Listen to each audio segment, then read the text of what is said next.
Alright, gentlemen. Welcome to OSUT Day 1.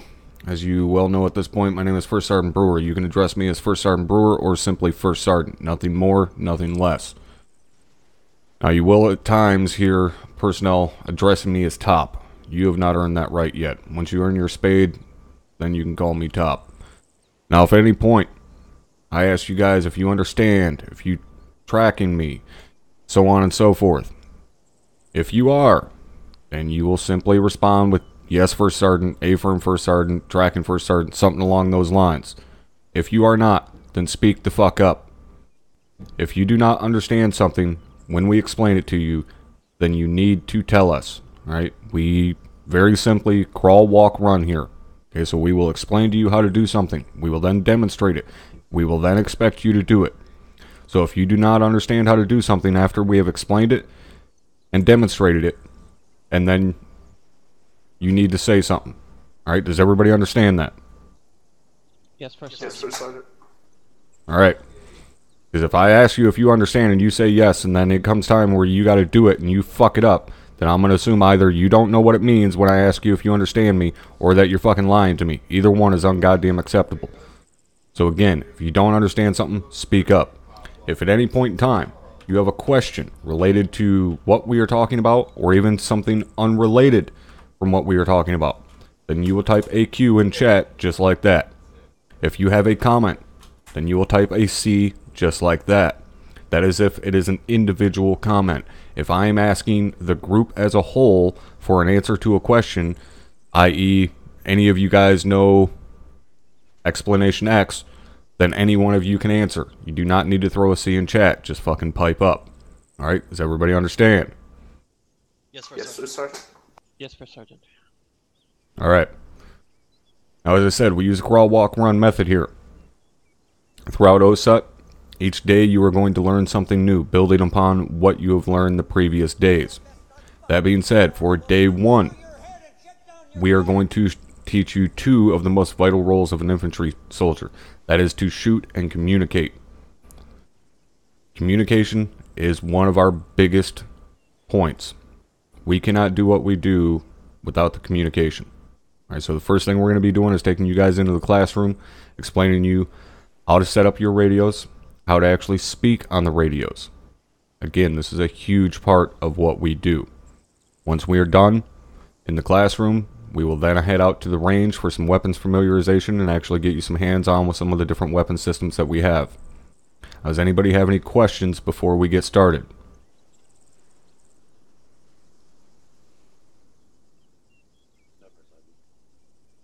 If you don't have a question, this is where you pipe up and say, no, First Sergeant, so I'm not sitting here fucking guessing. No, First Sergeant. No, First Sergeant. No, First Sergeant. Outstanding. And what we're going to do is head over to the classroom. Now, before we get into the classroom, before you step foot through that door, you're going to open your inventory and stow your cover. Your cover is your hat. It does not mean do it now. Once we get over there, before you walk in the door, you're going to stow your cover. As soon as you walk in the door, there's going to be a table on the left. On that table, there is going to be a bunch of ANPRC 152 short-range radios. You're going to grab one of those radios, put it in your inventory. You're then going to walk towards the front of the class and sit down in a seat. You are going to fill those seats from front to back. Does everybody understand that? Yes, First Sergeant. Yes, First Sergeant. Yes, First Sergeant. Alright, follow me.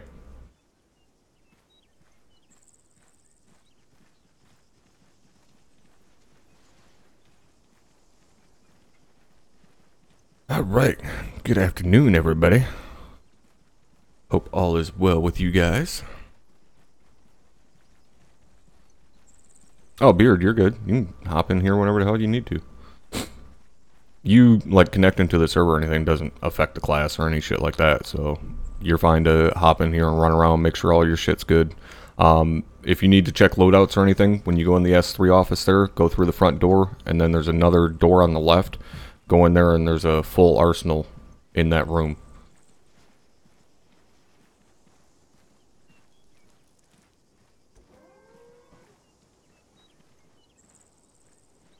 Alright, looks like somebody moved our table. Either way, step inside.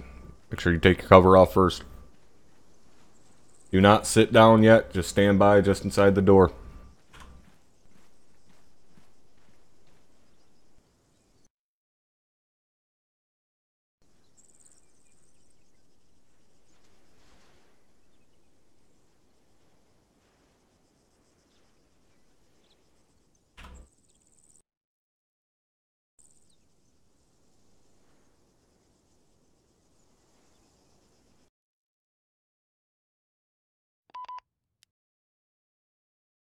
So it's funny to hear the complete change in tone between OSUT Brewer and Streaming Brewer.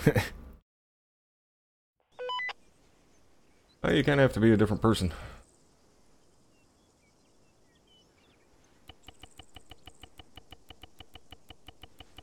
Gotta be authoritative, yo. Otherwise, I'm normally only authoritative when I'm pissed off. Which, to be fair, is quite often.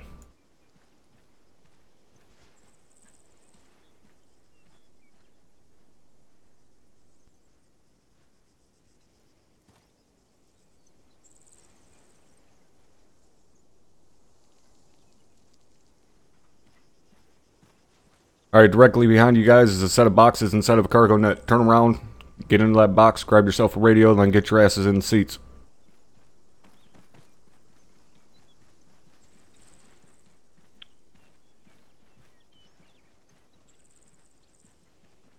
Yeah, respect my authority. Little Tasco. Yeah, I guess he's the younger one. Tablet work, or would you like me to go to the back by the computer? Don't need it. Affirm.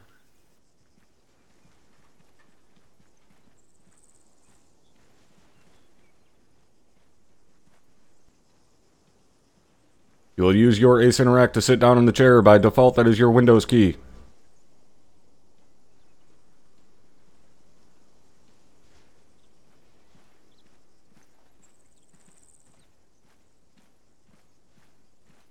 Do not worry, I am not trying to grope you. I am simply fixing your levitation.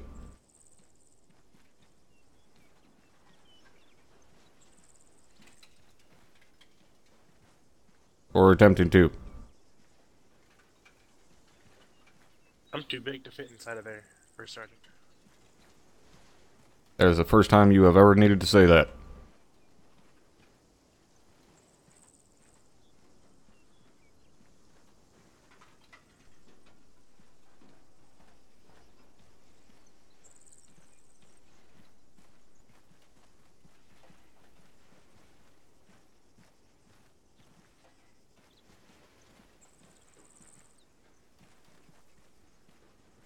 Well, fuck it. We will have to deal with it. That is fine. No, Kerr, I meant to have fucking, meant to have Bert take care of it, but I completely forgot. Alright, gentlemen. First thing I want you to do is hold Control and press P as in Papa. That should open up your radio. All four of you should see that big green radio on the left-hand side of your screen. Does everybody see that? Yes, First Sergeant. Yes. And Melis, thank you for the 2-month resub, brother. I appreciate it. Alright, firstly I'm going to take you through what everything does on this radio before we actually program it. So don't hit any goddamn buttons until I tell you to. So starting from the top, that middle stalk with the numbers on it, that is your volume control. You right click it, it increases volume. Left click it, it decreases volume. The default is at 80. I generally leave it there. It's loud enough to hear over a firefight, but not so loud that it's going to rape your fucking eardrums. Moving down from there, you have your display. Inside that display, it will give you two pieces of information. It will give you the channel and the frequency. Understand that those are two different things. The channel, which is denoted there as C1, and then the frequency, which is that random series of numbers following C1. Directly beneath that, at the top right corner, you have the CLR button, or the clear frequency button. Beneath that, you have the ENT, or the enter button, to set the frequency. So back up at that display, if you mouse over it, you click and drag, you can highlight that random series of numbers. When you highlight those numbers, you can press CLR and clear the frequency. Alternatively, you can just hit the CLR button and clear the frequency out. It'll get rid of that random series of numbers. This is used to put in a new frequency. Alright, we never use the stock frequencies on the radios. Every team, squad, platoon, so on have their own set frequencies that are used for every single operation, training, so on and so forth. Now directly beneath the ENT button, in the bottom right corner, we have the PRE button. This is how you will change the channel of the radio. So PRE plus moves the channel up 1. PRE minus moves the channel down 1. Alternatively, you can use the number pad on your keyboard. Next to that, on the bottom, we have the right facing arrow. That right facing arrow sets your short range radio to speakers. Do not ever click that goddamn button. At no point in time should your short range radio ever be on speakers. Should you ever accidentally do it, just click that button again so it'll say pop up and say headphones in the bottom right corner of your screen. Very simple reasoning for this. If your short range radio is on speakers, every time someone talks on the radio frequency that you are currently tuned to, it will be broadcast to everyone around you. Now this generally causes a shit ton of feedback, which will cause those of us wearing headsets to want to rip your fucking head off. So again, do not ever click that button. Next, you have the left facing arrow. That left facing arrow is to set an additional channel. That allows you to listen to multiple radio channels at the same time. This is incredibly handy for anyone in a leadership position, since anyone from a team leader and above need to listen and talk on multiple radio frequencies at the same time. Lastly, at the bottom left, we have the 0 key. That is your stereo settings. This makes it so that a channel can be heard through only one ear. Again, very handy when listening to multiple channels. As for the buttons in the center of the field, they don't do a goddamn thing, so pretend they don't exist. Alright, does anybody have any questions on the layout or the working of the radio buttons? No, Alright, what we're going to do now is you guys are going to actually program the radio. So, up in that display, where it'll say C1 and a random series of numbers, I want you to hit the CLR button and clear that frequency.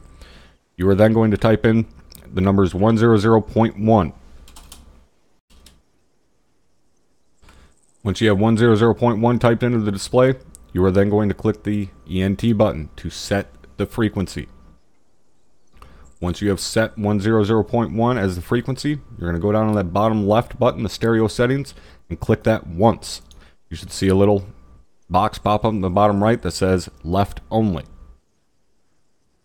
Everybody tracking so far? Yes, sir. Alright.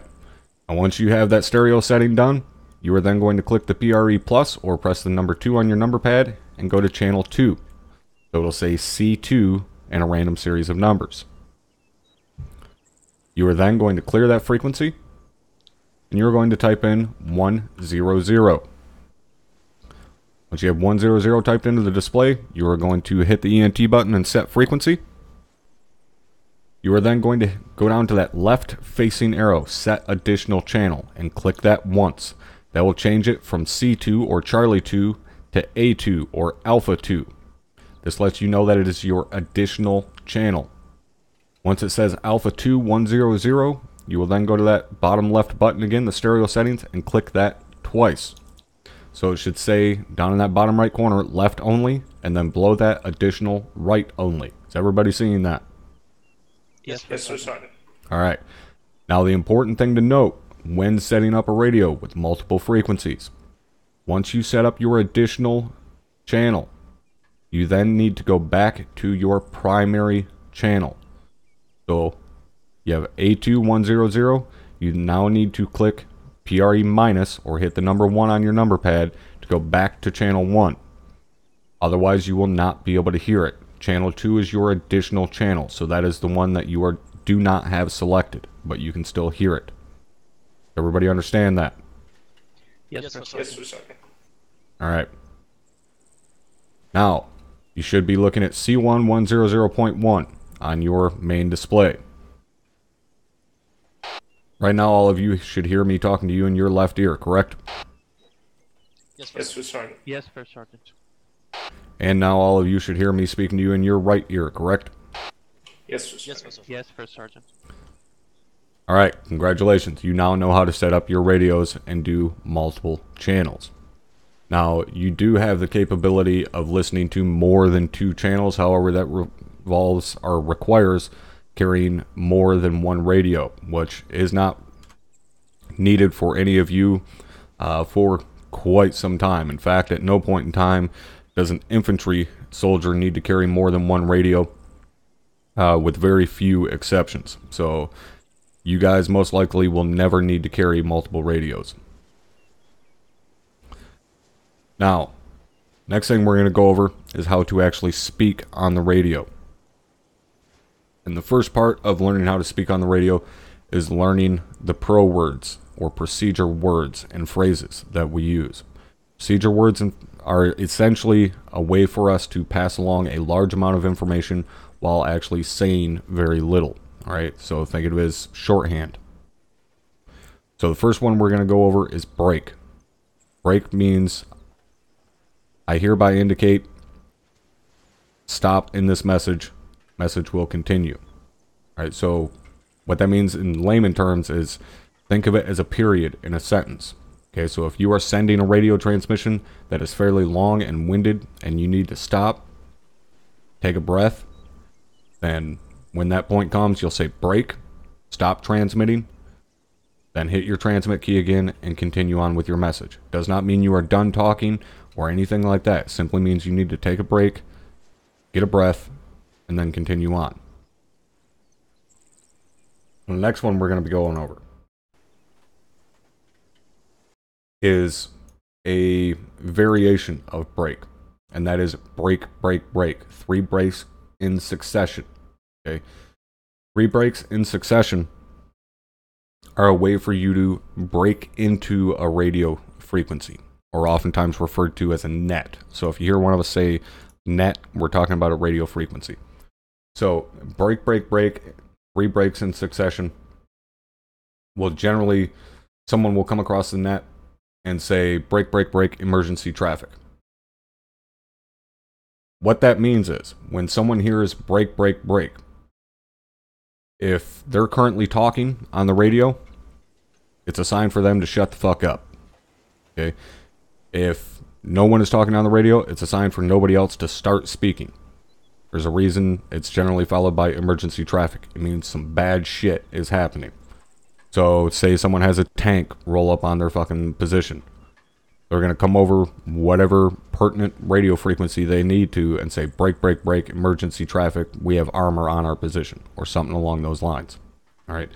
Again, it's simply a way to break into a frequency if someone's speaking, and a way to tell them, hey, shut the hell up, I have emergency message to send. Next one, correction. Correction means there's been an error in my last transmission. Transmission will continue with the last word correctly sent. Okay, so if you're sending a radio message and you say something incorrect, don't fumble fuck over your words and say, no, I meant, just say correction, go back to where you were last correct, and carry on with your message. Next one is disregard. Disregard we use fairly often, and it means exactly how it sounds. You disregard it. You pretend as if you never heard it. Next two, well, really it's one, but they work together, is read back, or I read back. Okay, read back can be given as a command, or I read back can be given as a response. Okay, read back is a way to tell someone to essentially repeat themselves. Now you may wonder why we don't just tell someone to repeat. Very simple reason for that. Infantry never says that word. You might as well lose it from your fucking vocabulary now. Because repeat is used to tell mortars to repeat their last fire mission, or for air assets to repeat their last CAS call. Alright, so we as infantry don't ever say that word. It feels dirty for pretty much anyone to ever say it, because believe me, it will be pounded into your brain to never say that goddamn word. You say again. Alright? Or you tell someone to read back. Now, when saying read back as a command, if I am giving you a grid coordinate and I say grid 160168 read back, that is me telling you to repeat back what I just said to you.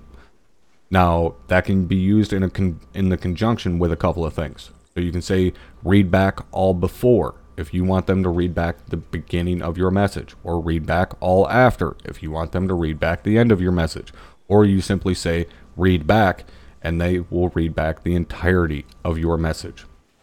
Now, in response to receiving that order to read back, then you would respond with, I read back, grade 160168. All right, everybody tracking? Yes, First Sergeant. Yes, First Sergeant. All right. Now, as we already touched on it, as I said, we never say repeat. And I can tell you this, throughout your time here in OSUT, if at any point in time you say repeat, I guarantee you I will immediately drop a mortar on your nutsack. Is that understood? Yes, First Sergeant. Yes, First Sergeant. All right. Now, as I told you, we use the phrase say again instead of repeat. All right, so it is a very simple way to get someone to do that. Say again. All right, so much so that you'll find that majority of the guys in this unit do not even say repeat in their normal everyday conversation anymore. They say again because it is much easier, and as I said, it is pounded into your fucking brain not to say the R word. Next one we're going to go over is over. Over means this is the end of my transmission to you and a response is necessary. Go ahead and transmit. Okay? You will find whenever guys are talking on the radio, they will say over at the end of their transmission. They will go back and forth until it's time to end the conversation. Stand by.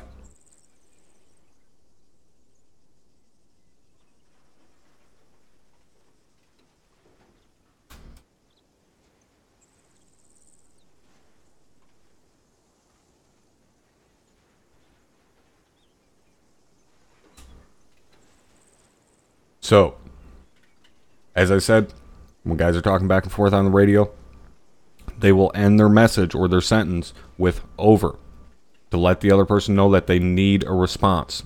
They need them to talk back to them. Next one we're going to go over is out.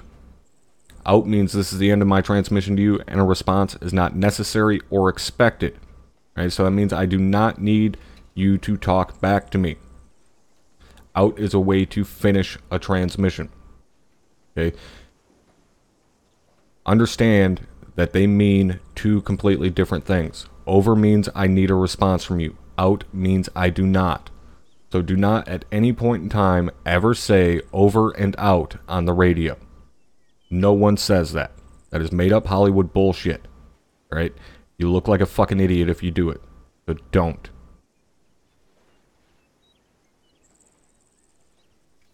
Next one we're going to go over is Roger. Roger simply means I heard you. Right? Very simple. Next one is Wilco. Wilco means will comply. All right? It is a response to an order given. So if someone gives you an order and you are going to carry it out, then you would respond with Wilco. You do not respond with Roger to an order given. Roger simply means I heard you. Again, Wilco means I will comply. So they mean two different things. So don't ever say Roger Wilco on the fucking radio. Again, made up Hollywood bullshit. Right? Lastly, on that same subject, when given an order on the radio, you do not respond with affirm or affirmative. All right.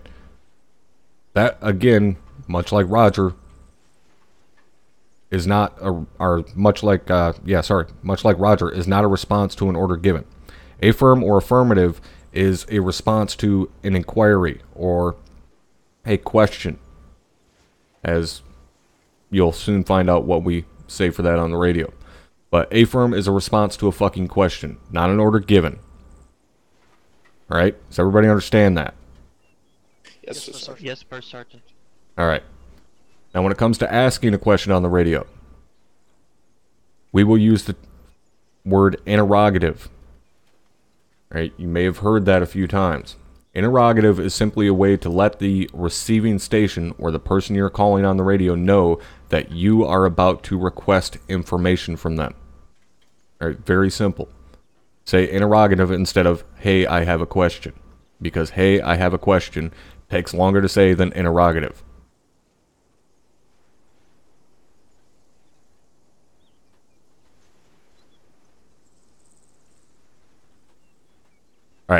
Next one we're going to go over is this is.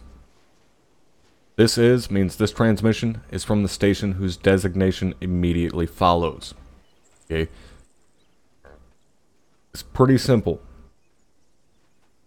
Anytime you start a radio transmission, you are going to use this phrase, "Hey you, this is me." Okay? Memorize that little fucking saying, "Hey you, this is me." Because that is how you are going to start every fucking radio transmission. "Hey you, this is me" is basically our calling stations. Now understand that a calling station and a call sign are two very different things. A call sign is the call sign of that entire unit. So the call sign for the entirety of Alpha Company is Havoc. Everyone in Alpha Company has the same call sign, Havoc. That's it. Everybody in the 74th Fighter Squadron has the same call sign, Thunder. That's it. Okay, it's very simple. Calling station is essentially your name on the radio. Every person has their own calling station. At a fire team level, your calling station is your actual name. From a fire team leader and up, they have their own individual calling station that is not their name, because at that level and above, we do not use names on the radio. So my calling station is Havoc 7. That is my name on the radio nets. I am the only Havoc 7 in the entirety of the unit. So if I call someone and say, "Hey you, this is Havoc 7, everybody immediately knows that is First Sergeant Brewer. I am the only person it could possibly be. Everybody tracking on that? Yes, sir, Sergeant. Yes, First Sergeant. Alright. And Sergeant Smith, your calling station is what? Havoc 2-2. Bravo. Havoc 2-2 Bravo. So if I were to be calling Sergeant Smith on the radio, I would say, "Havoc 2-2 Bravo, this is Havoc 7. Alright, so "Hey you," which is Havoc 2-2 Bravo, this is Havoc 7, me. That is "Hey you, this is me." Alright.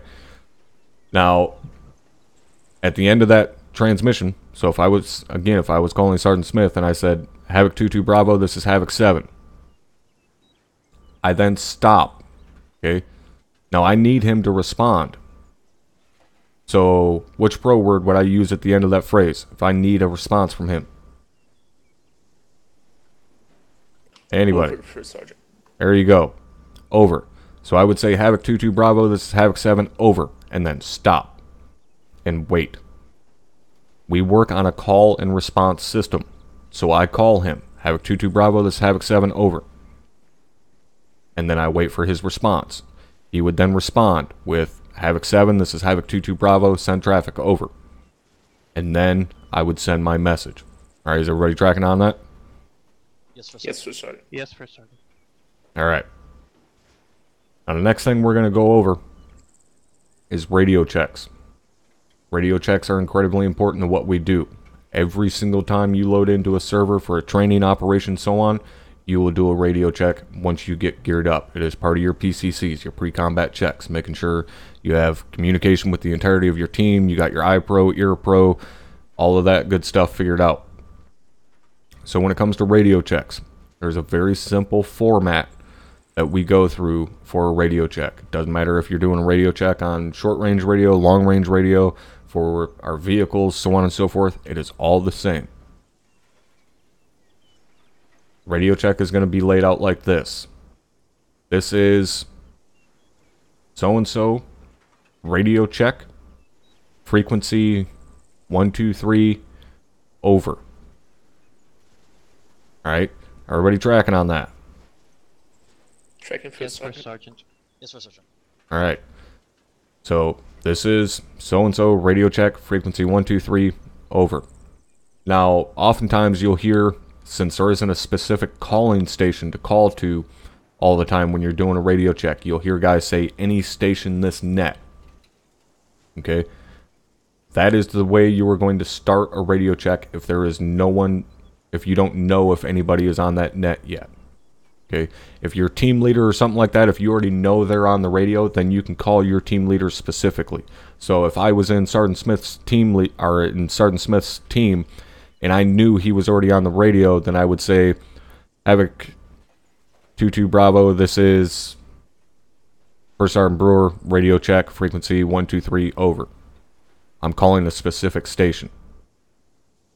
However, again, if you don't know if anybody is on that net yet, then you'll say, any station this net, this is so-and-so. That lets everybody on that radio frequency know that anyone can respond to that.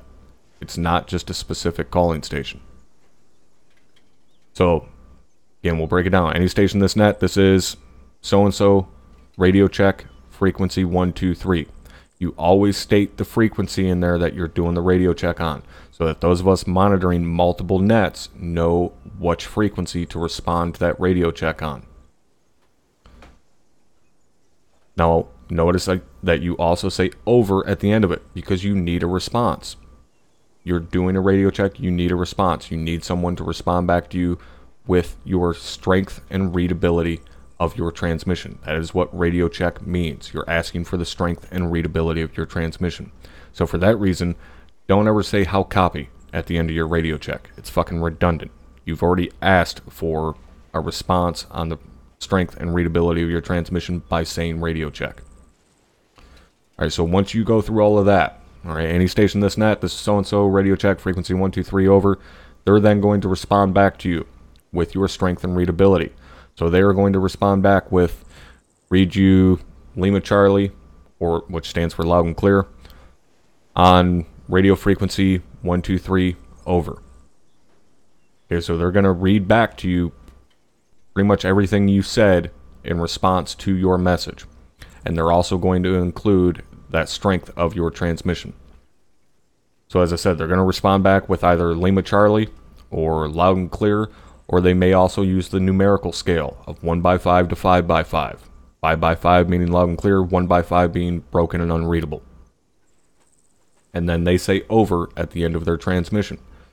Reason that they say over is because the receiving station does not dictate when that transmission or when that conversation is done. The calling station or the initiating party decides when that conversation is done. So if you're receiving, if someone called you on the radio, you say over at the end of your transmission every single time. They are the ones, the initiating party is the one who decides when that conversation is done. So again, they respond back, read you Lima Charlie frequency 123, over. You will then respond back to them with how you read them. Alright, so majority of the time you'll hear guys say solid copy, out, Roger, out, Lima Charlie, out. Something as basically confirmation that you heard their transmission. Okay, you don't need to say solid copy, read you Lima Charlie on 123. No, all right. You're simply acknowledging that you heard their response to your radio check. So solid copy, out is plenty enough. All right. So again, to take you through the entire thing, any station this net, this is so-and-so, radio check, frequency 123, over. They respond back. Read you Lima Charlie, frequency 123, over. You then respond back for the last time, solid copy, out. Alright? Littleberry, you had a question? Yes, First Sergeant. If someone transmits to me, but for some reason does not say over, how long do I wait to respond? Once they're done talking. Yes, First Sergeant. Alright. Does anybody have any questions on radio check? No, First Sergeant. No, First Sergeant. Alright, I hope not, because you're about to fucking do them. Alright. Now, in order to speak on your primary radio channel, that is always going to be channel 1. The default key is caps lock. Do not start hitting your fucking caps lock key now. I do not need to hear my radio squawking in my ear. In order to talk on your additional channel is Tango. Right, that is the T key by default. Now what you guys are going to do is on channel 1, 100.1. You are going to go down the line from right to left and do your radio check. So Fisher is going to start. He's going to do his radio check. Any station that's net. This is Fisher, radio check, frequency 100.1, over. Then Lantier is going to respond. And then once they finish, Lantier is going to do his radio check. Then Littleberry, you're going to respond to Lantier. So on and so forth down the line until you get to Tosco. Tosco is going to do his radio check, and Fisher is going to respond. Everybody understand that? Yes, First Sergeant. Yes, First Sergeant. Alright, make it happen. Fisher, whenever you're ready. Any station on this net, this is private. Fisher, radio sorry, check. Blake, I 0.1. seen your question, but I couldn't exactly hear it. Or get to it. 100.1. No operations tonight. Tomorrow will be the first FTX for Task Force Alpha, and then next weekend will be Charlie and Bravo. Net, this is Lunty, radio check frequency 100.1, over. Ricky Lima Charlie on frequency 100.1, over. Roger out. Any station on this net, this is Littleberry, radio check on frequency 100.1, over. Lima Charlie, 100.1, over. Solid copy, out. Any station on this net, this is PV1 Tosco, 10, radio check 1001, over. 5 on 100.1, over. Solid copy, out. Alright, not too bad, gentlemen. Now this is something that you're going to get a shit ton of practice at. Like I said, you're going to do it every single time you load into a server. So, before long, you're going to be able to rip a radio check off in a matter of seconds. Now, this is a very informal style of radio check, in the sense that this is the style of radio check you're going to do at your fire team level. Alright, pretty simple. When you move higher up in levels, the radio communications become more and more and more formal, to the point where at, say, my level, at a company level as a task force commander, when I speak to someone on the radio, every time I call them, I use, "Hey you, this is me." And when they respond back, they use, "Hey you, this is me." So if myself and Sergeant Smith here were to be having a conversation back and forth, I would say, "Havoc 22 Bravo, this is Havoc 7, over." And then he would respond back, "Havoc 7, this is Havoc 22 Bravo, send traffic, over." Then I would come back to send my message, and I would say, "Havoc 22 Bravo, this is Havoc 7, be advised, yada yada yada, over." And then he would respond back, "Havoc 7, this is Havoc 22 Bravo, solid copy, over." And then I would respond back, "Havoc 22 Bravo, this is Havoc 7, roger, out." Alright, so every single time we would initiate a transmission, either way, we would use that phrase, "Hey you, this is me." Alright, at a team level, you're not going to be doing that so much, because you're not really using your calling stations at a team level. Like I said, that is for fire team leaders and above. At a team level, you're just saying your name.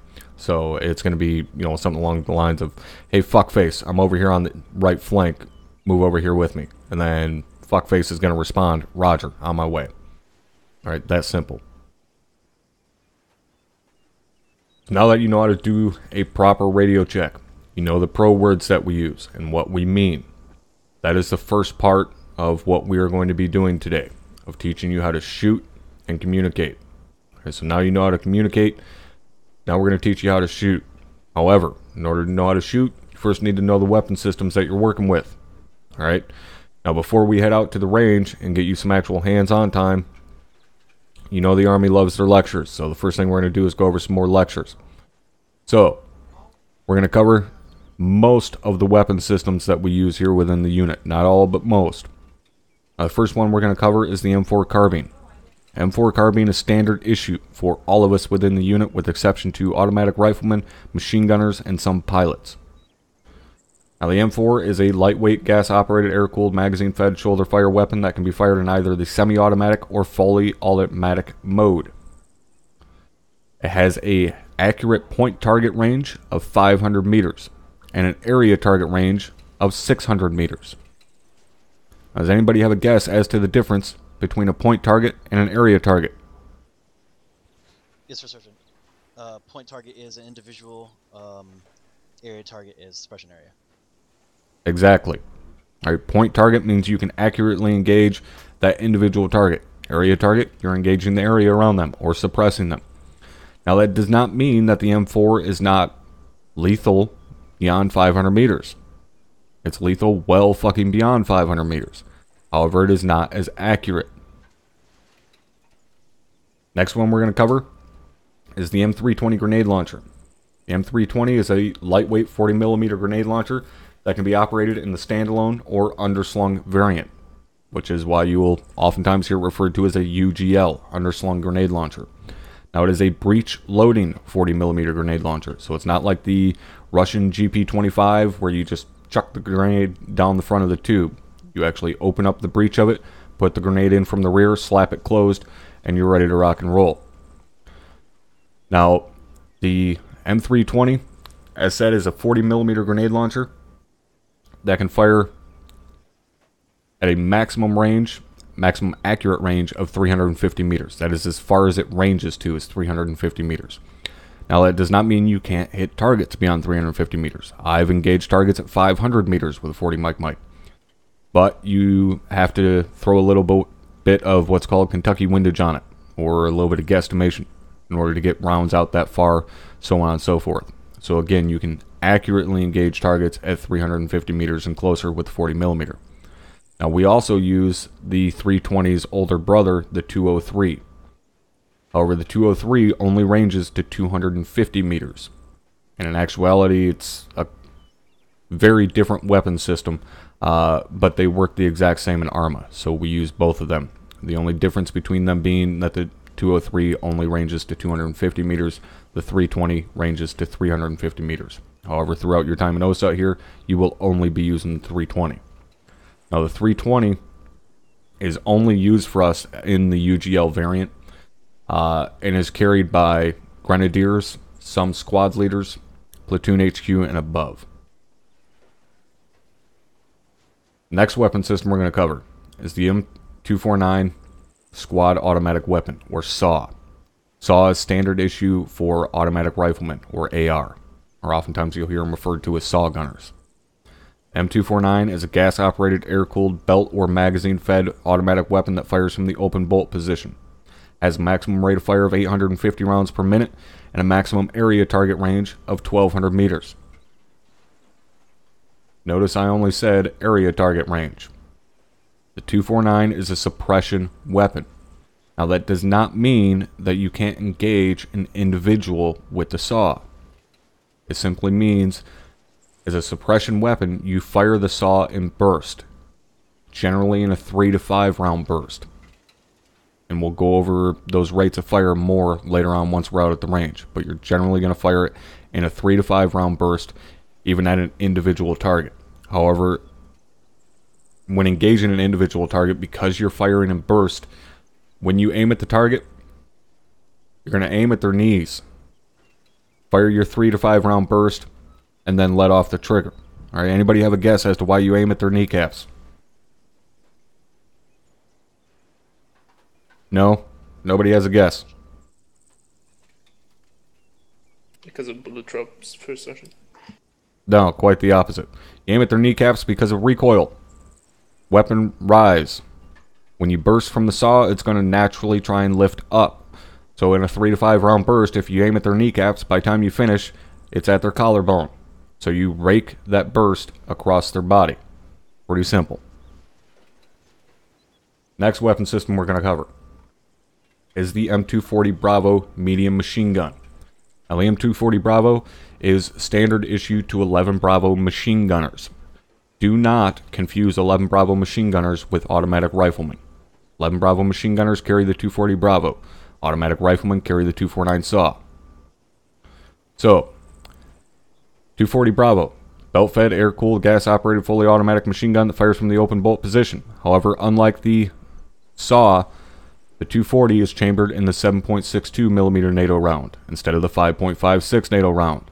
So it has a much longer distance, a much harder impact. So the 240 has a area target range of 1,700 meters. Or sorry, 1,800 meters. So it can reach the fuck out there and touch somebody. Now, I've personally watched one of my former machine gunners reach out there and drop a marksman with a single burst at 1,600 meters. So believe me when I tell you, these fuckers will reach out there. Hence the reason it is affectionately known as the Big Black Dick of Freedom. Now, the 240 Bravo is kind of the bigger, meaner brother to the 249 Saw. Right? And you will, once you actually see these weapon systems, you'll understand why, as it is a much, much larger weapon system. Next weapon systems we're going to go over is some of the shoulder-fired munitions. And the first one of those being the M136 AT4. Now, the AT4 is a lightweight, self-contained SLM design for use against light armored vehicles. Now, as far as exactly what they can engage, we'll go over that more on day 3. But the AT4 has an effective range of 300 meters. Now, that doesn't mean that the AT4 can't hit targets beyond 300 meters. Seen the AT4 hit targets at 500 meters. It means it's most effective at 300 meters and closer. Again, you can hit targets beyond that, but it's not going to be as effective. Next, we have the M3 Carl Gustav, or the Maus. And I should point out, the AT4 is carried by half of the riflemen within rifle squads. All right, one rifleman within the rifle squad will carry the AT4. The other rifleman will carry the M72 Law. Now, the Law is kind of like the little brother to the AT4. The Law is used for what we call light targets, or soft targets, sorry. And again, we'll go over what those can actually engage at a later time. Now, the M3 Maus is carried by anti-armor teams within a weapons squad. The Maus is essentially the bigger brother to the AT4. Now, they both use the same caliber of round, 84 millimeter. However, they are not the same size of round. Okay? Just because they have the same diameter does not mean they are the same size. All right, you guys understand what I'm saying? Yes, First Sergeant. Yes, First Sergeant. All right. So AT4 fires an 84 millimeter rocket. The M3 is 84 millimeter. However, it's a recoilless rifle and uses a much larger round. M3 has a range. Well, it's a little bit different in game, but in real world it can reach beyond 1,000 meters. In game, it also can with a little bit of work, but generally the effective range of the Maus for us in game is going to be 900 meters at a maximum. Again, just like anything else, you can reach out there beyond that, but 900 meters is going to be generally the maximum for the Maus. Now, the Maus that we use is capable of firing multiple different munitions types. However, we only use HEAT, high explosive anti-tank. We do not use any type of air burst or HE or anything like that. We only use it to kill armor. Now, the biggest difference between the Maus and the AT4 is that the AT4 is a disposable weapon. All right, it comes pre-packed with a rocket. You cannot reload it. Once you fire it, you throw it on the ground. That is it. Tube is spent. The Maus is reloadable. All right, so we keep the goddamn tube. We keep putting rounds in it. AT4, again, you fire the rocket. As soon as that rocket is away, chuck the tube on the ground and leave it there. We can never use that tube again. All right, does everybody understand that? Yes, First Sergeant. Yes, First Sergeant. Yes, First Sergeant.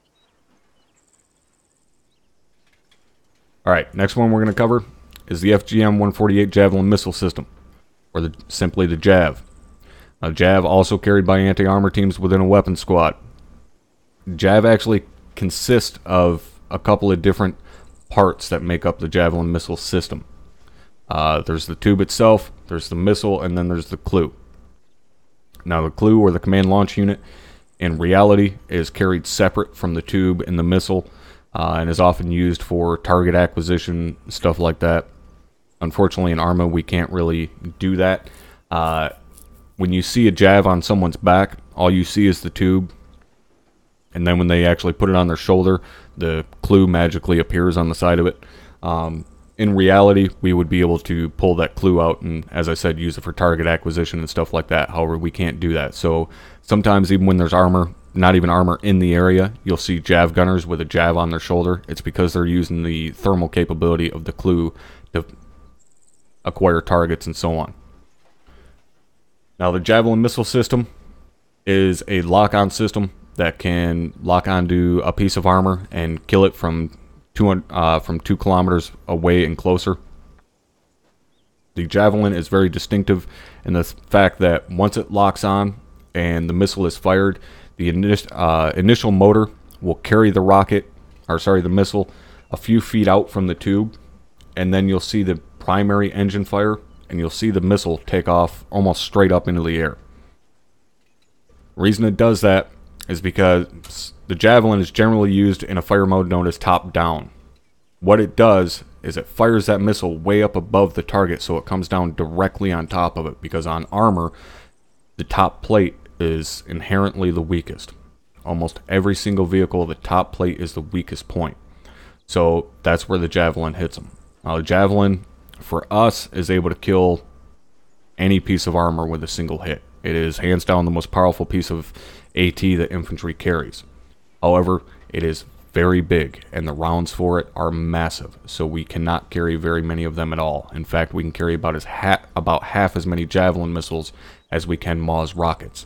So when we take the Javs out, it's because we know there's fucking big time armor in the area that the Maws may have a hard time penetrating. Stuff that has reactive armor and shit like that, as to where the Jav doesn't really give a fuck what type of armor it is, it's gonna kill it.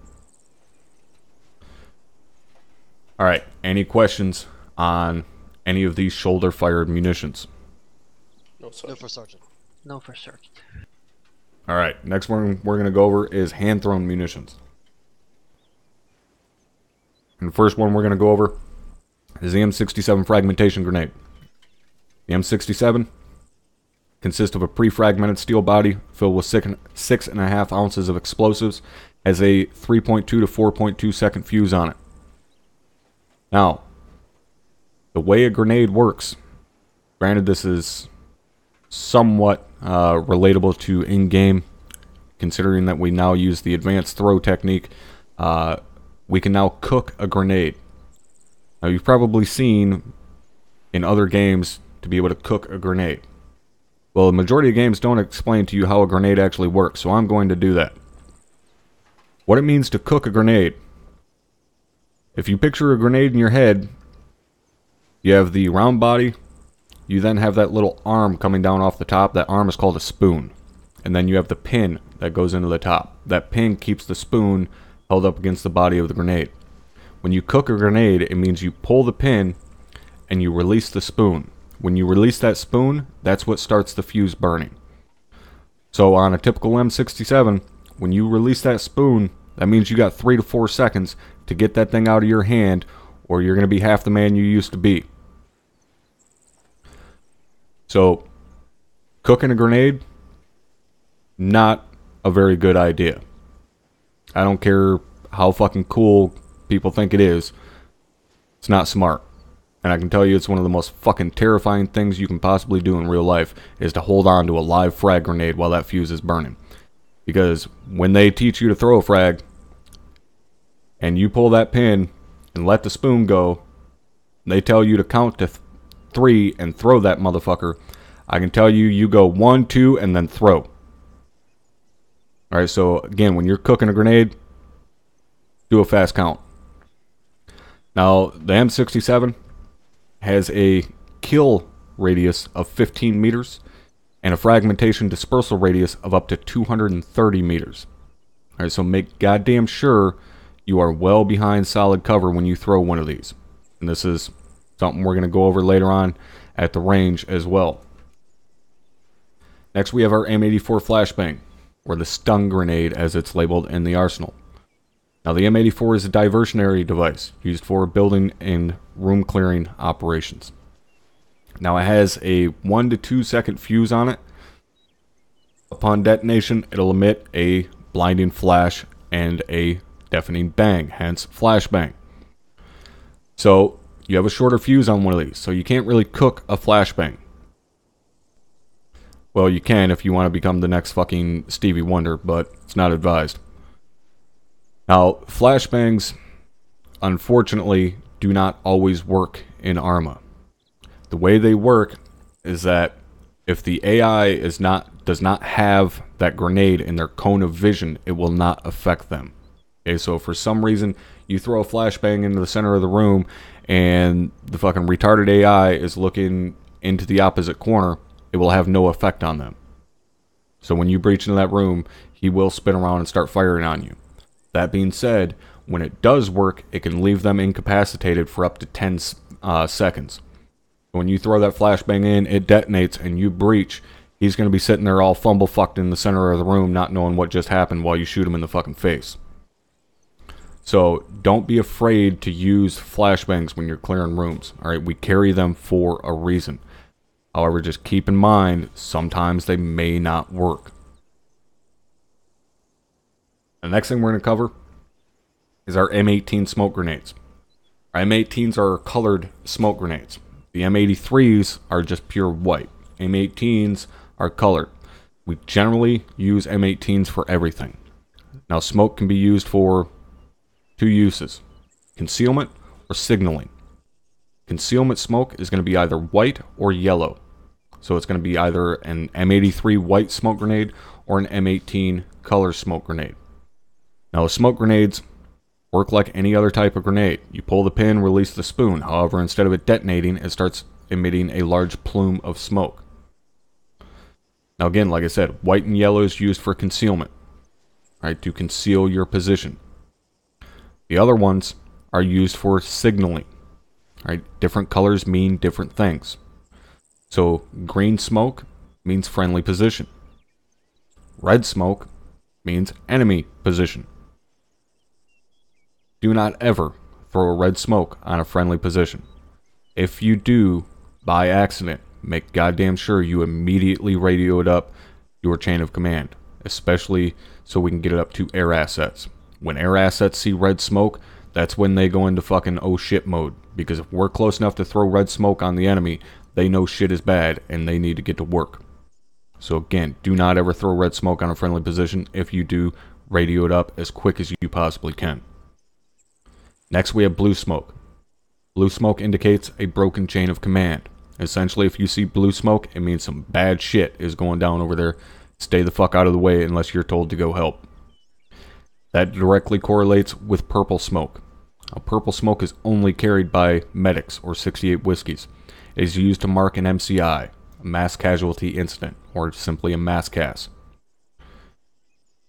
Again, medics are the only ones that carry purple smoke, so they're the only ones that dictate whether it's an MCI or not.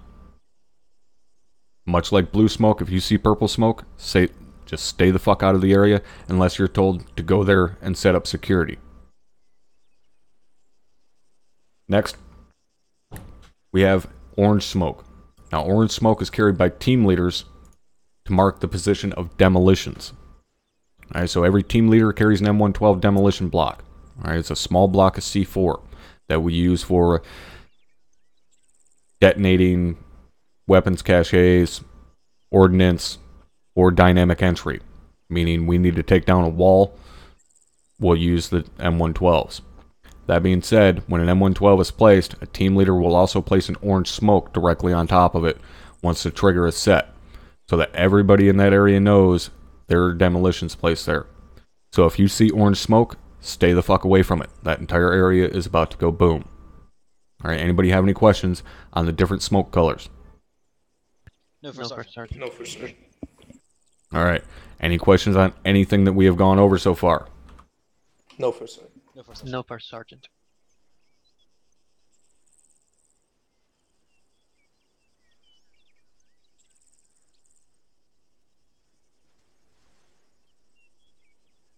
Alright. What we're going to do next is head out to the range, get you guys some range time, get you a little bit more comfortable with the different weapon systems that we use. So I want you to use your scroll wheel, stand up. and you're going to follow me out of the classroom. Once we get out of the classroom, you're going to go back into your inventory and put your cover back on your head, and then you're going to head over and see the supply sergeant to get a loadout. Is everybody tracking? Yes, First Sergeant. Yes, Yes, First sir. Sergeant. All right, follow me.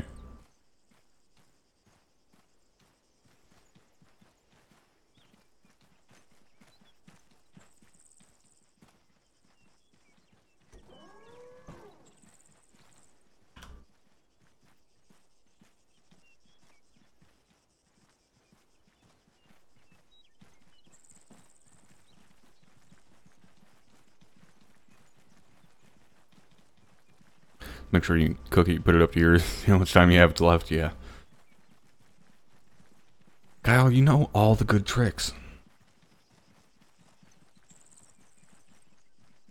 Alright, stand fast, sir.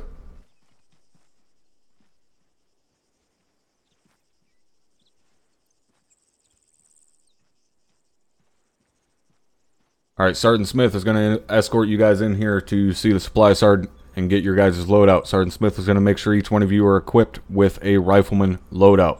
Alright, does anybody have any questions? No, First Sergeant. No, First Alright. Sergeant. Understand that when you load your loadout, it is going to remove the radio that is currently in your gear. Do not worry about it right now, since we aren't going to be using the radios anymore today. However, understand, anytime if you grab a radio and you load your loadout through the arsenal, it will get rid of that radio, so you'll have to go back and grab another one. Do not ever forget that. Anytime that you are getting ready to step off for an operation, training, whatever, make doubly damn sure that you check your inventory and you have your vectors, your radio, your compass, watch, earplugs, everything you're going to fucking need. Alright? Sergeant Smith, go ahead and lead them in there and get their shit squared away. Roger, First Sergeant. Go ahead and follow me up here, gentlemen. Alright, just go ahead and spread out. So if someone comes from line up to here, everyone should be able to see our... Oh, shit. Hopefully you guys are having a good Saturday. Alright, go Yes, ahead, Sergeant. click it, get your rifle rolled out. When that is set, come over to the side. I should probably go in there and grab my rifle and shit. I need to freshen my coffee too. Alright, Fisher, go ahead and grab it back here from this box. And you as well, once here.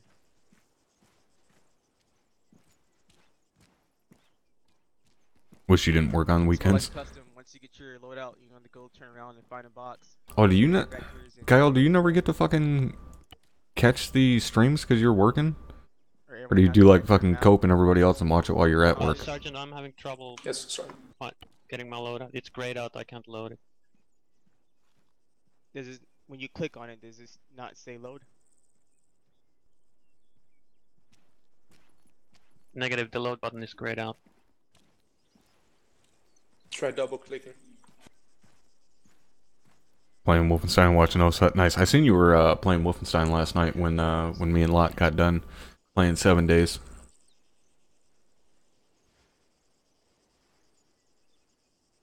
Do you have a large number of loadouts? Not really anymore. Oh, that fucking sucks, man. 6.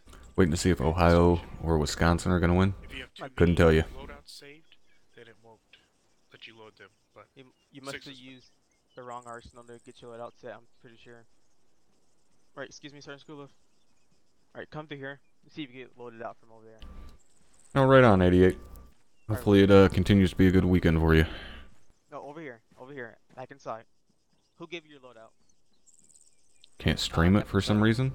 Is it just not picking up the picture of the game, or what's the issue?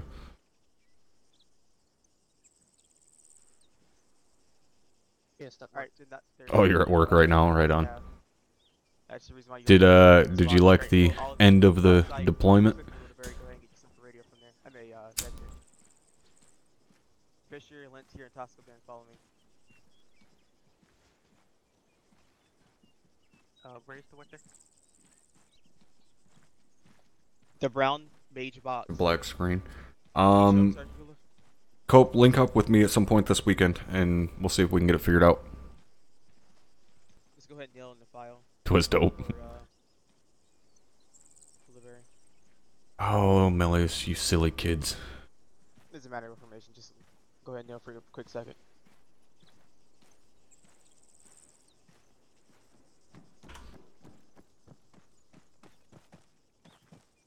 Alright, gentlemen, go ahead and go back on your feet. Alright, come here, look at the red flag. You should see weapons range complex.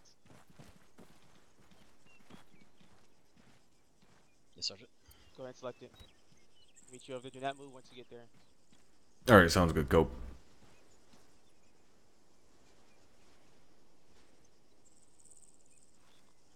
It's a lot of shit, yeah. It's always a lot of shit. Alright, awesome.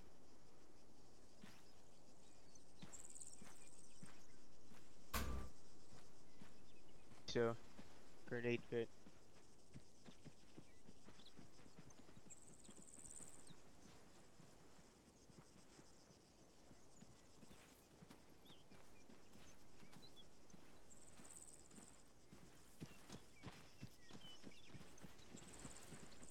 Ran with you and Smith calling shots, nice.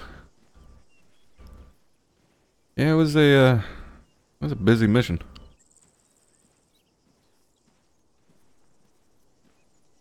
Yeah, so we're gonna let Smith take over teaching for a minute here so I can get a little bit of a fucking break on my voice. Yes, Sergeant.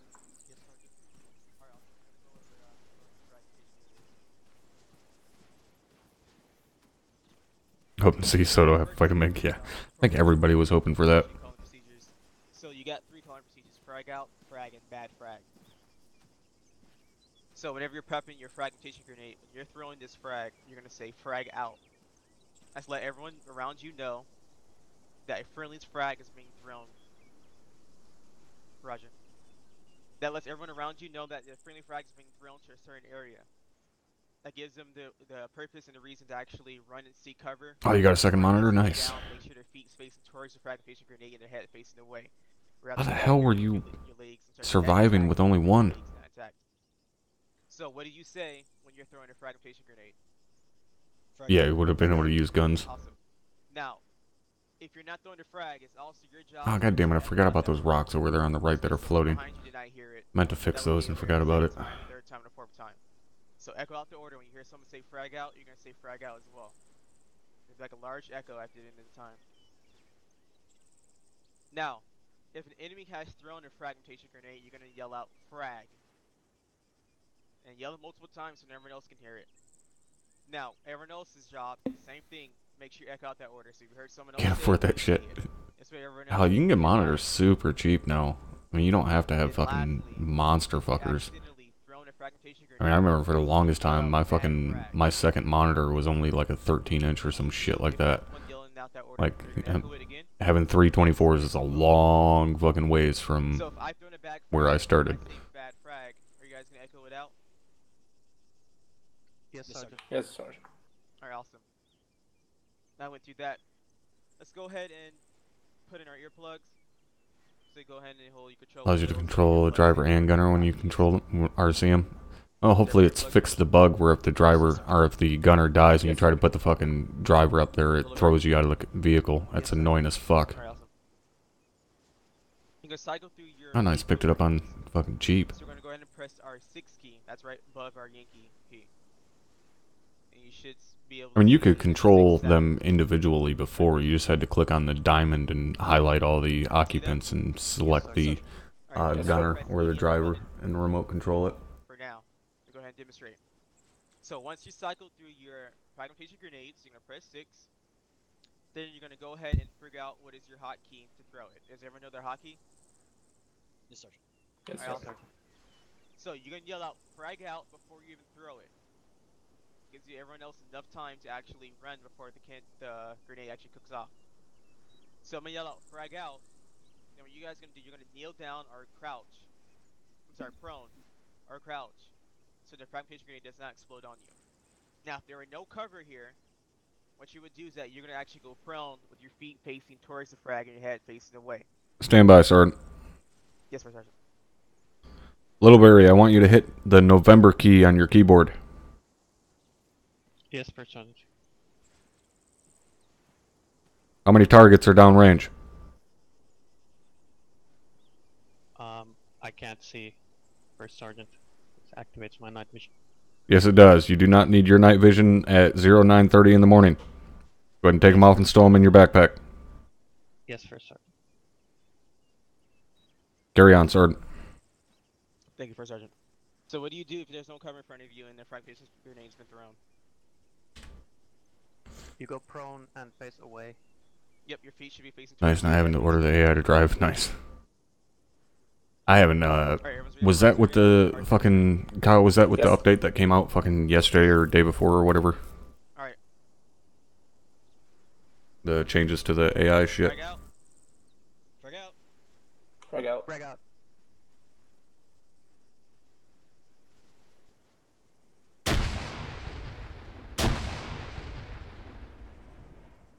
Someone throw a frag? Okay, I know why there was 2 cook-offs, but okay. So you all assumingly you throw the frag, point it towards where you want it to Fucking Tosco over there. throw it. Any questions? No, for Sergeant. That's Sergeant. Oh, Sergeant. Alright, let's go ahead and begin with Private Tosco. Frag out. Frag out. Frag out. Frag out. Cover. Private Littleberry. Yes, Sergeant. Frag out. Frag out. Frag out. Frag. Yeah, the fucking Spec Ops bullshit, whatever. Cover. And somebody asked me if I was gonna buy it, and it's like, it's fucking single player DLC. Like, no, I've never even played the single player DLC. Cover. And Lens here. Frag out. Frag out. Frag out. Yeah, I think he's kneeling because he doesn't quite have his controls totally figured out.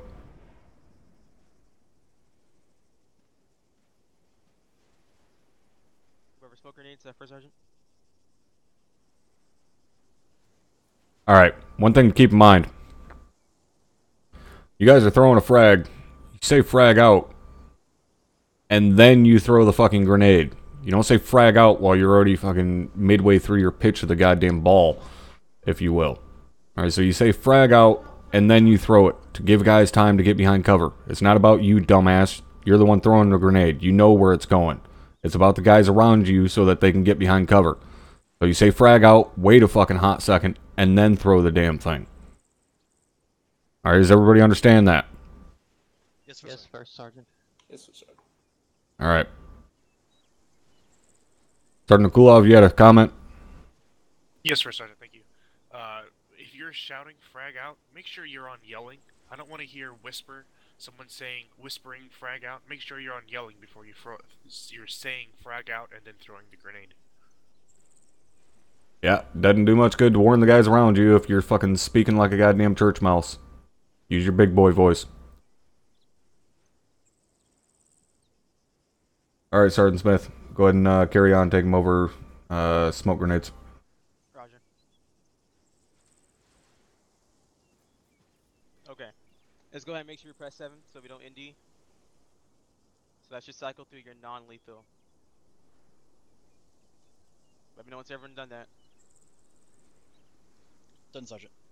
Alright guys, I'll be right back. I'm gonna take a quick piss and refresh my coffee. So everyone has, you all know what your signal color is for your smoke grenades.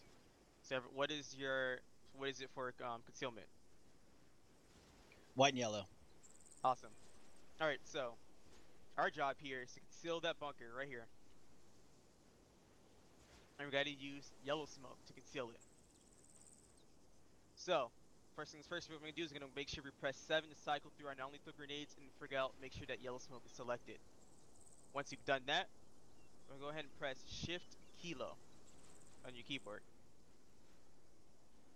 Everyone should be able to see on the top left hand side of your screen an arrow with dots. Does everyone see that? Yes, Yes, Sergeant. Sergeant. Alright, so the arrow symbolizes the wind direction. The dots symbolizes the wind speed, how strong the wind actually is.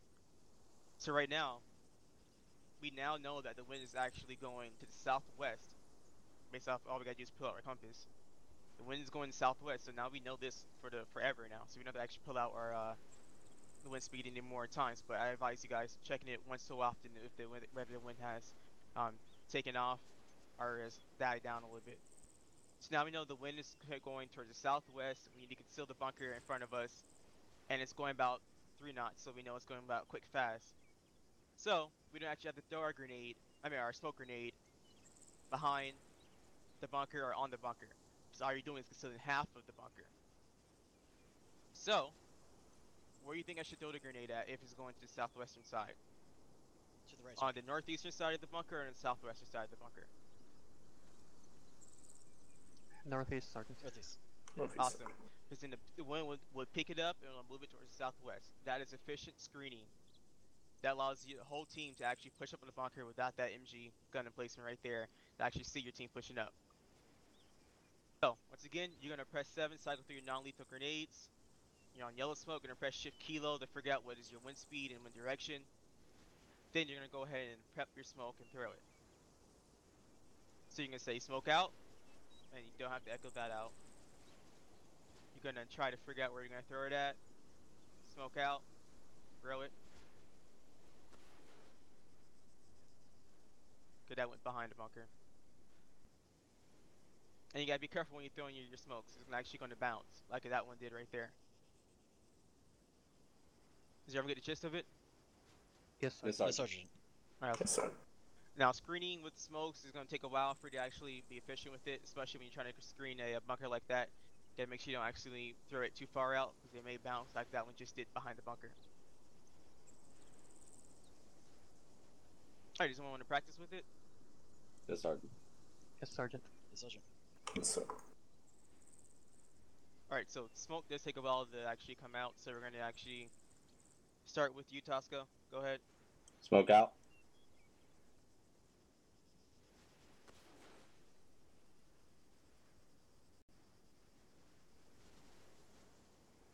Bunker's concealed. Alright, someone, Little Barry, go ahead and conceal that, the little position right there I just pointed at. Yes, Sergeant. Smoke out. Alright, we are back. Get through. Fisher, Yes, sir. seal that bunker. Smoke out.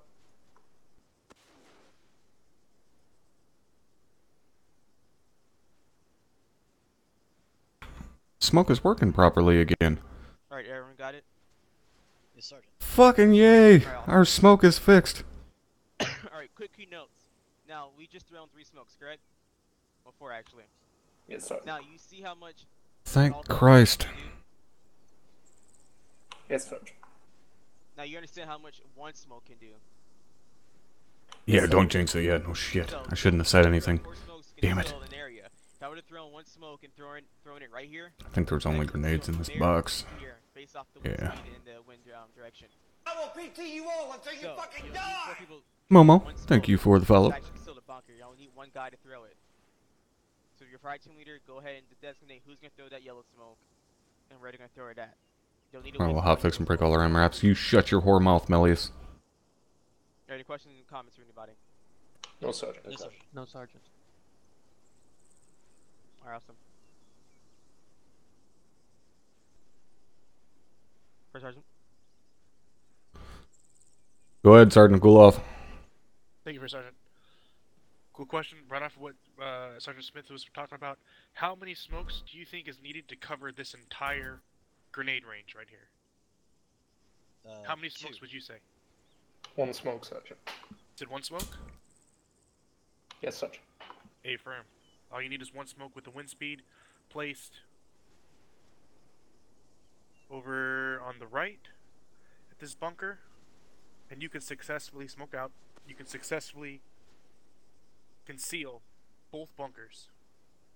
So, like Sergeant Smith was saying, do not waste smoke, because you will go black on smoke, and then you won't have anything to protect yourself. Conceal yourself. That was it, Top. Thank you. Alright, last thing I'm going to point out here, gentlemen, while you're sitting here looking at this smoke plume, pay attention to how long it takes for that smoke to plume and start moving.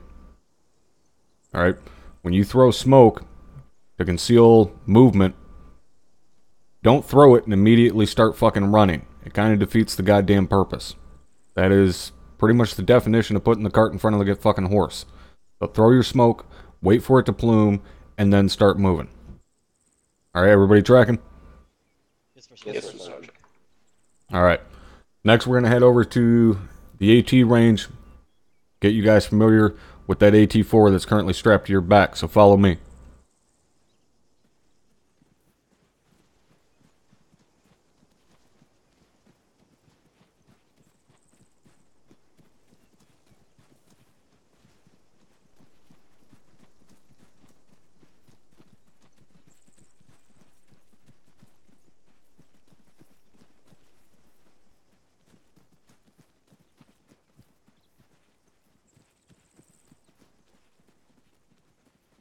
Line yourselves up on those sandbags in front of me.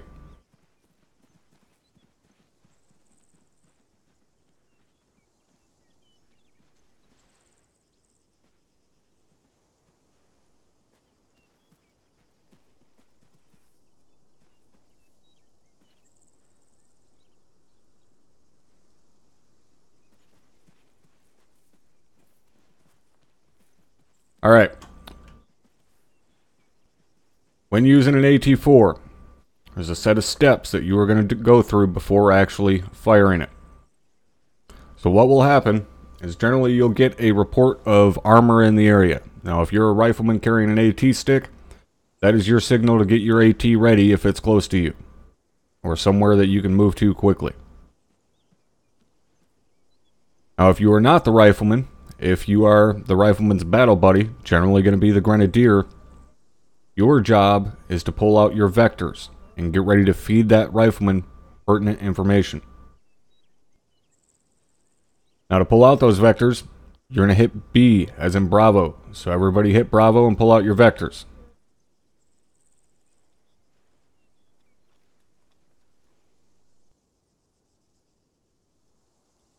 Now looking through your vectors, you can get a couple pieces of information from it. Firstly, you can see shit, so you can get a description of what the target is.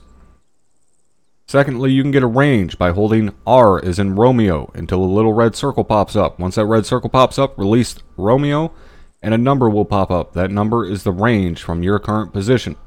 Go ahead and practice that a little bit now. Next, you can get the bearing of the target. So if you put that little crosshair over an object and hold tab until that pops up, release tab, that'll give you the current bearing to that target.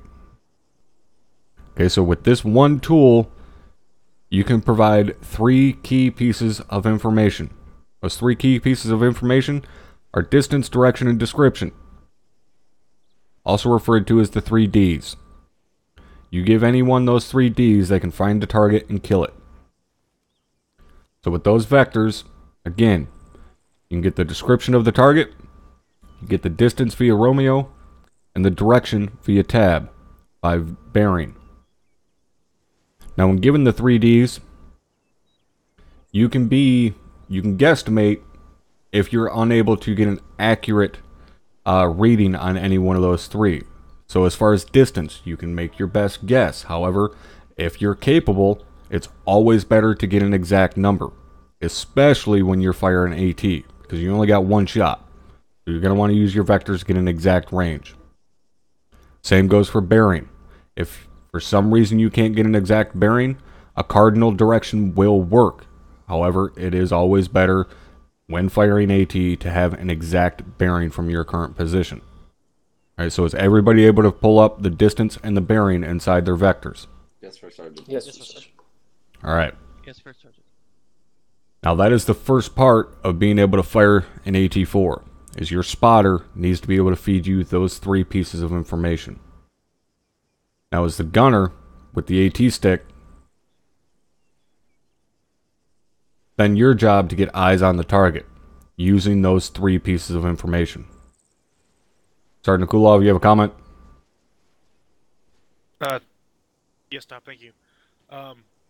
Just a quick hint here, if you're trying to get the range and the bearing with using your vectors, if you point at a target, you look at the target, you press your tab key and you press your Romeo key at the same time, hold them both until the red circle appears, then release, and you will have both your range and your bearing in red letters, red numbers On either side. your screen at the same time. Yep, you can pull them both up at the same time. That way, when you're making a radio transmission, you don't have to go, oh, it was bearing 126, weight 1, at a range this. You can say it all in one smooth transmission.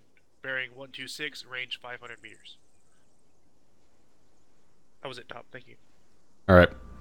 Now when it comes to the AT4, in order to use the AT4, you're going to pull it off your back. However, once you pull it off your back, that does not mean it's ready. You first need to ready the weapon by pressing R as in Romeo. That will release the grip on the front and open up the actual sight for the AT4.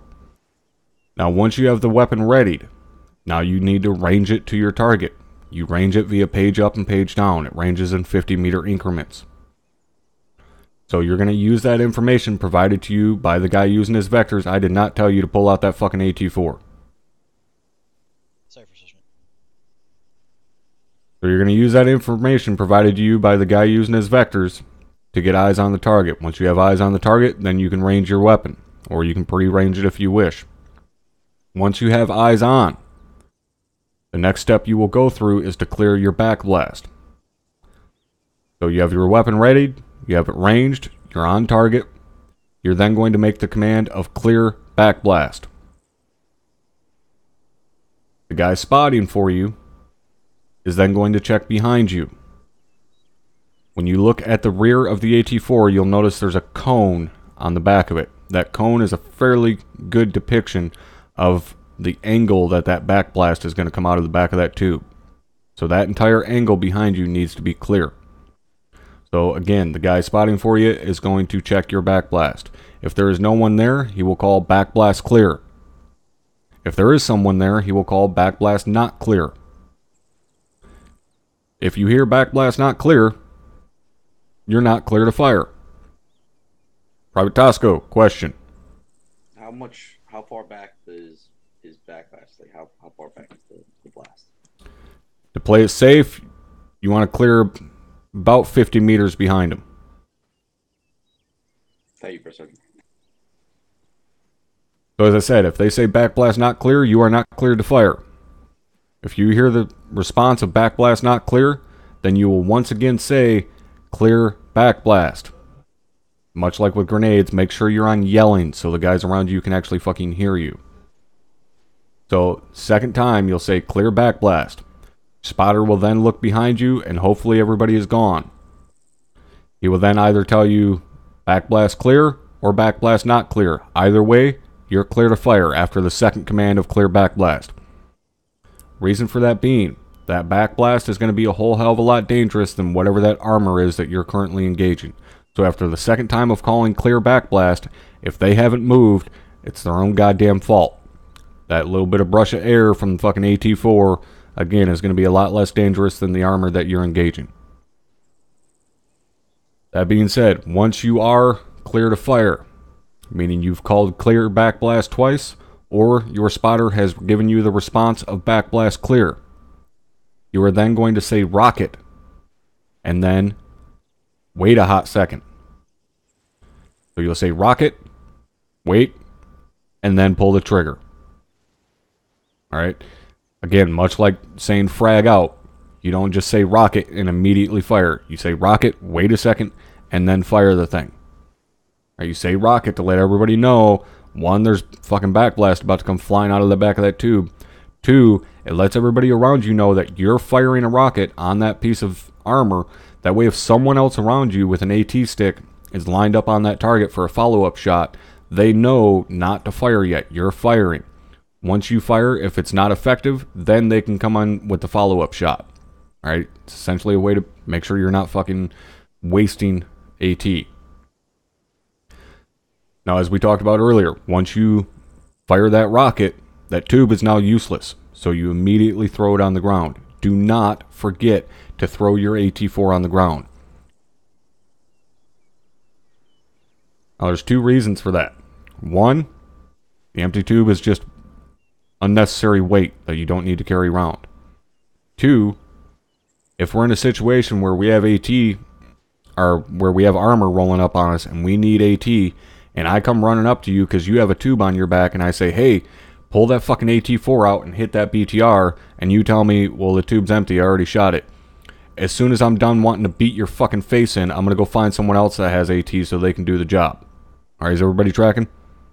Yes, sir, Sergeant. Yes, first sergeant. Alright. So what you guys are going to do now, you guys are going to split up into 2-man teams. So the 2 of you on the left, you're going to work together. 2 of you on the right, you're going to work together. One of you is going to spot, one of you is going to fire. Once you fire, you're going to swap roles. The other one's going to spot, and the other one's going to fire. Alright, makes sense? Yes, sir, Sergeant. Yes, first Yes, first sergeant. Alright. Go ahead and move a little bit closer to each other. Range is hot. You guys are clear to begin whenever you're ready. Alright, sounds good. Yeah, it should auto-drop Melius, but we've fucking constantly had goddamn problems with that, so I never rely on it. Okay, tank bearing 136, range 586. 36586 in sight.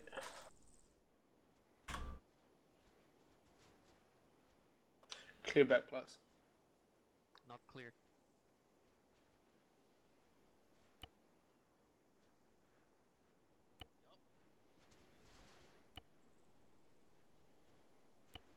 Give that command again, Fisher. Clear back plus. Not clear. Clear. Okay. Clear back glass. Rocket. Okay, rocket.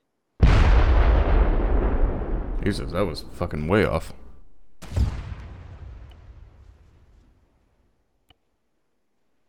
That was not the target. And that one was off as well. It's not. It helps. Point out the target. Oh, they're not exactly sharpshooters. I know where he's at. Shift tilde. Yes, sergeant. Alright. I'll pick the target. And drop the AT4 you just used.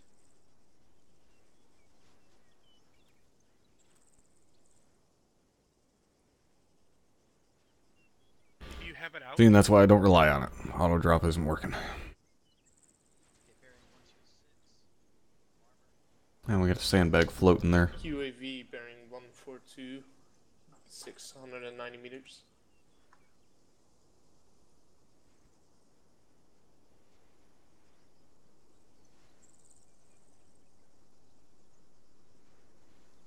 Yeah, I told him how to range it. Okay, could I get something closer? This only elevates to 400 meters, or ranges to 400 meters. You can lift up a bit. go on Or yelling. you can get the UAV bearing 140 and 297 meters. Rocket.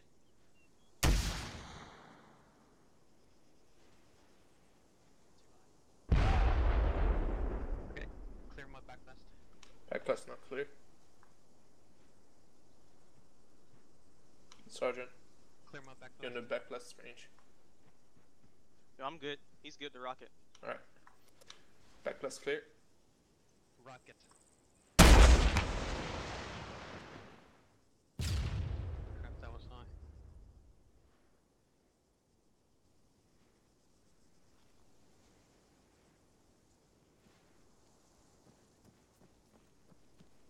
How close was that rocket? Alright, gentlemen. Went through the process correctly. Granted, none of you hit shit, so you'll need to practice that, but we're not going to sit out here all goddamn day wasting rockets, because I don't have the time nor the patience. So, what we're going to do now is head over to rifle range and get you guys familiar with some of the different rifles that we use. So follow me.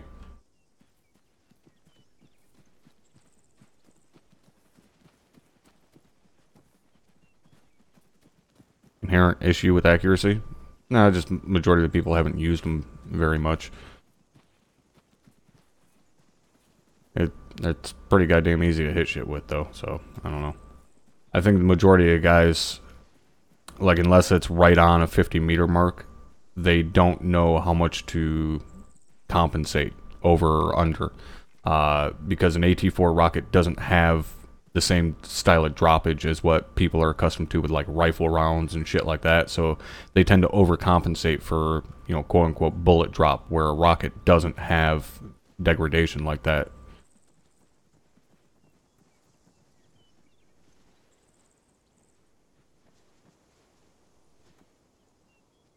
Alright.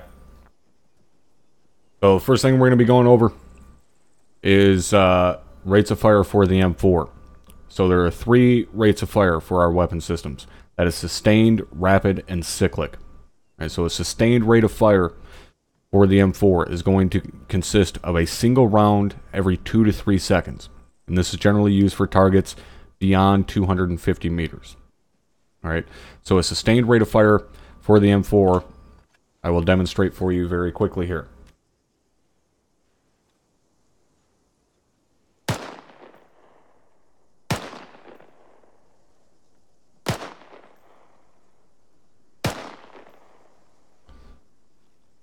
Now, a rapid rate of fire, and no, I'm not that fucking inaccurate, I wasn't aiming at a target. A rapid rate of fire is essentially going to be double a sustained rate of fire. So it's going to be 2 rounds every 2 to 3 seconds. Now, this is used for targets inside of 250 meters. Now, this is generally where you're going to see guys do, you know, what you would generally consider a double tap. Okay, so you'll fire 2 quick rounds into center mass, and then wait a couple seconds, and then fire 2 more quick rounds if needed. All right, so a rapid rate of fire would sound something like this.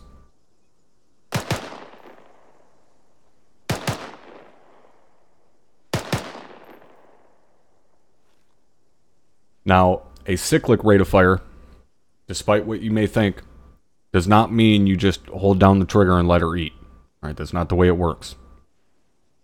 For a cyclic rate of fire with the M4, firstly, you're going to press Foxtrot once and flip the fun switch.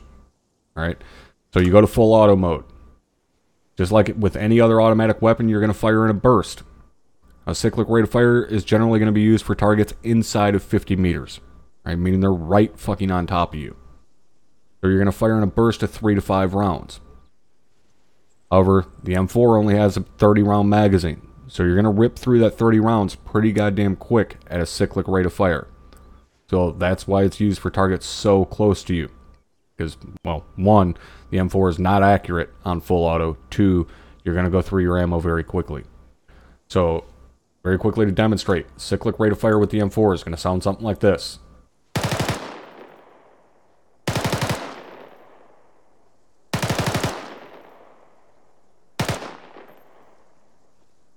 And the gun's empty. Alright, everybody tracking? Yes, First Sergeant. Yes, Sergeant. Yes, First Sergeant.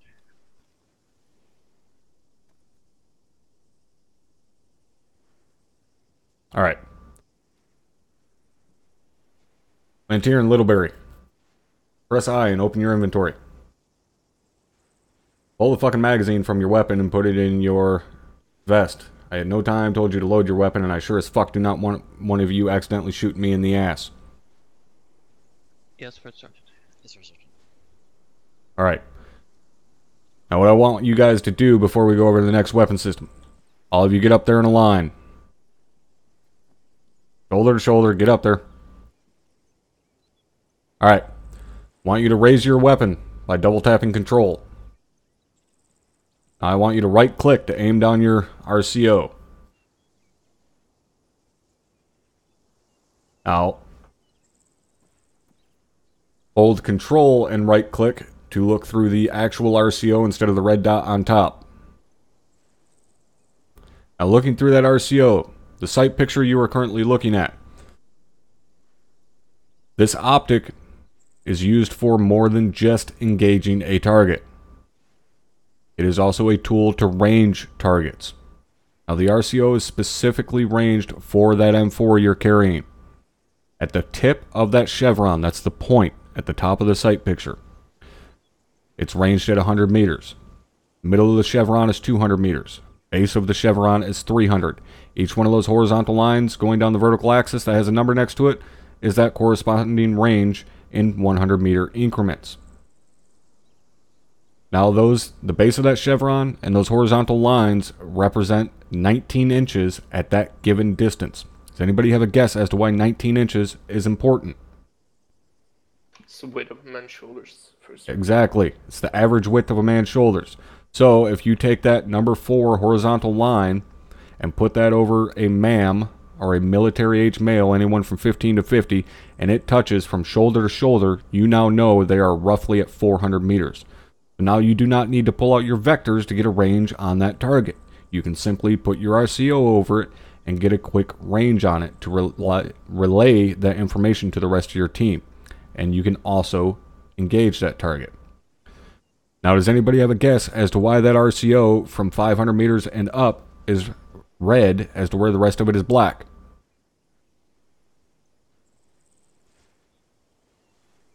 No guesses.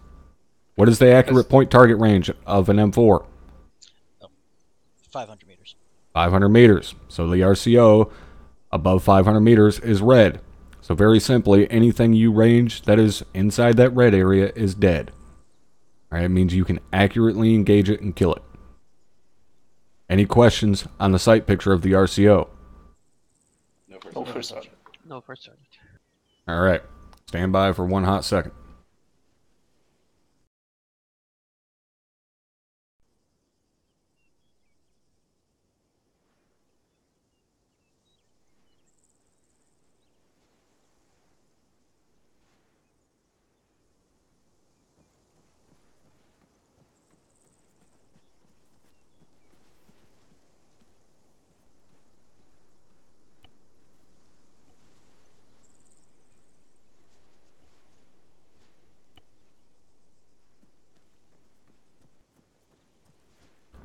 All right, go ahead and lower your weapons.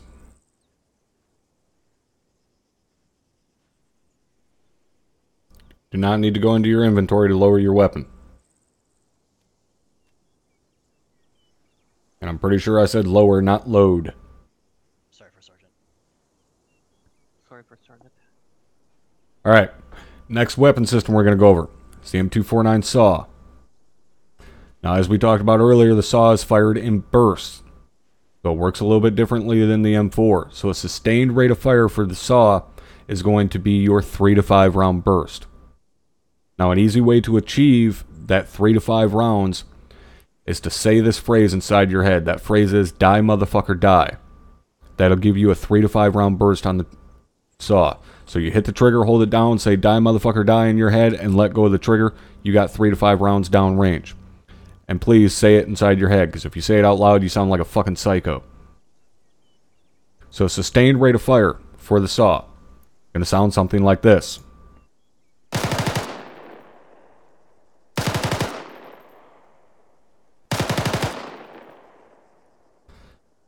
Now, much like with the M4, a rapid rate of fire for the SAW is going to be double the sustained rate of fire. So you're going to send 5 to 10 rounds down range per burst. So, rapid rate of fire for the SAW, going to sound something like this.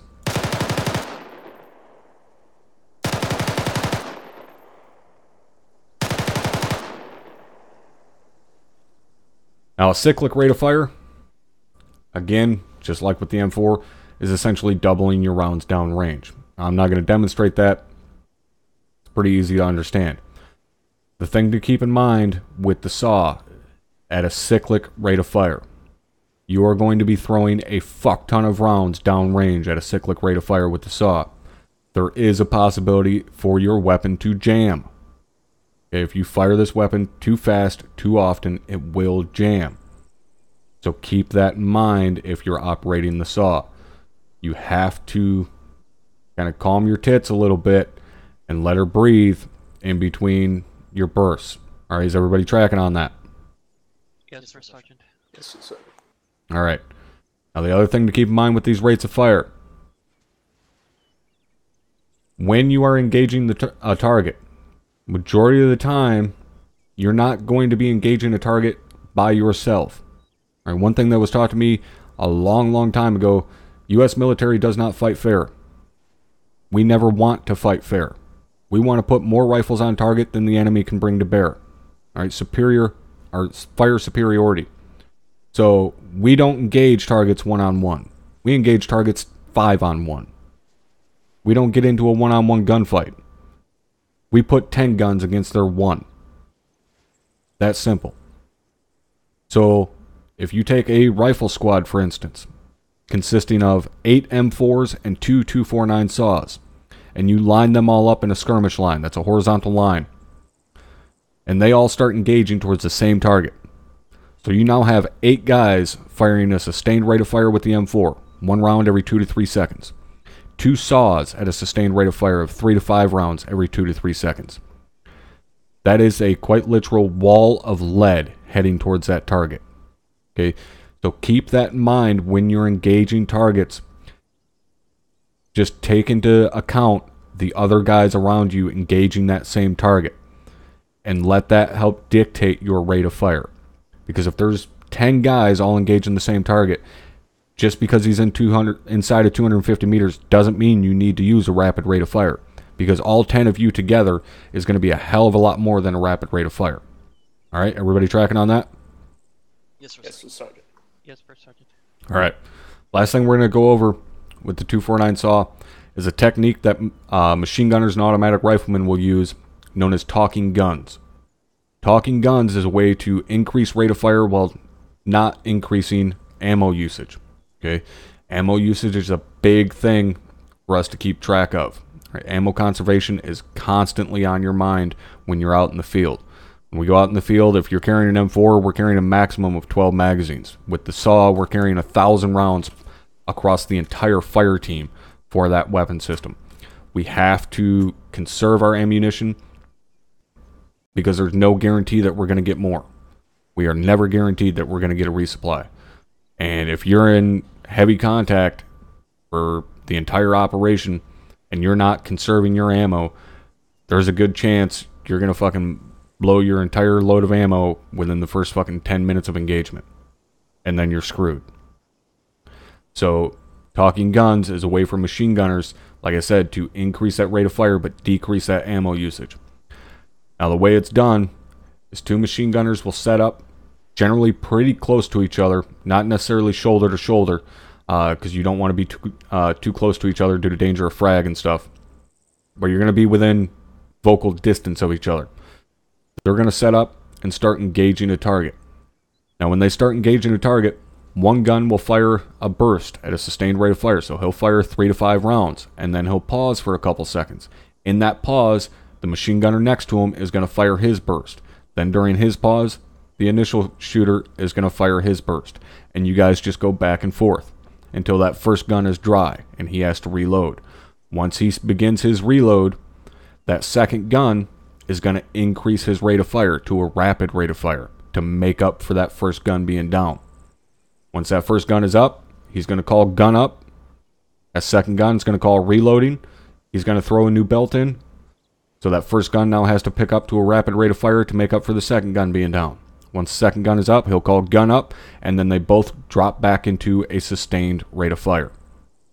Alright, everybody tracking? Yes, Sergeant. Yes, First Sergeant. Alright.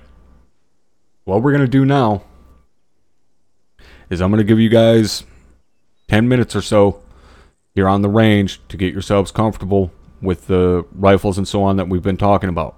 Now, there's a Connex box over there to your guys' right. That Connex box houses the different rifles that we use. You are at any time allowed to go over that Connex box and grab any one of those rifles and try them out on this range. That being said, do not, and I'll say again, do not fire any goddamn HE on my rifle range. Is that understood? Yes, Sergeant. Yes, First Sergeant. Alright, I want each one of you to take an individual shooting bay up here. Range is hot. You guys are clear to begin engaging whenever you're ready.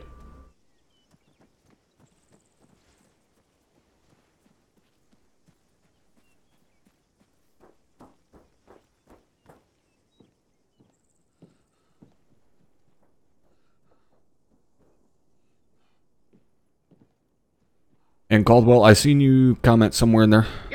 What is up, buddy? Hopefully you are doing well. Hey, Taco, I appreciate it. I am getting parched. Luckily, I do have some coffee sitting here in front of me. Yeah, you're fine now. You look down below the tower. You see this giant. Yeah, Caldwell. Hope everything is going well.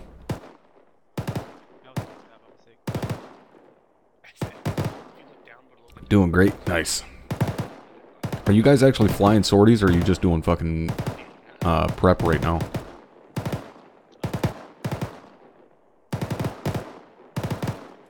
I can't even remember where you told me you were. I know you fucking told me. I've been there, but I can't remember where the hell it was.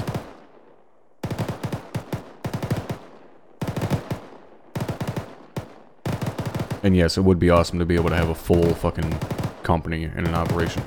That'd be amazing. Oh, nice. They are drop bombs. Hells yeah.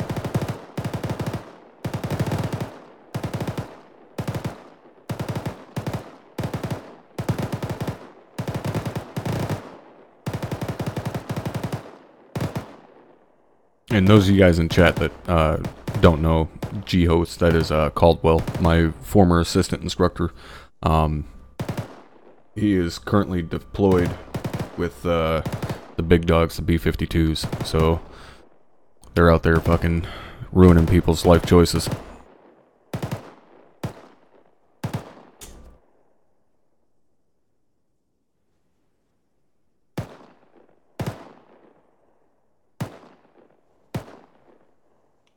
And we still got 30 minutes left before we go long, so I'm gonna go ahead and cover formations today. So I'm gonna run over and grab.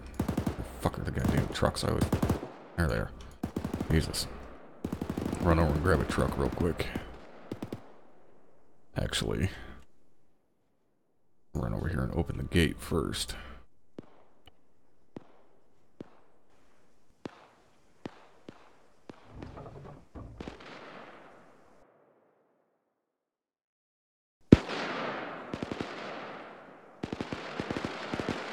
RHS updated their sounds.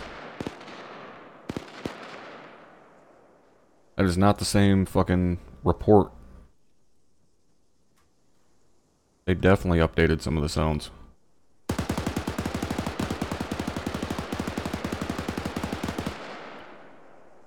Who in the fuck is that?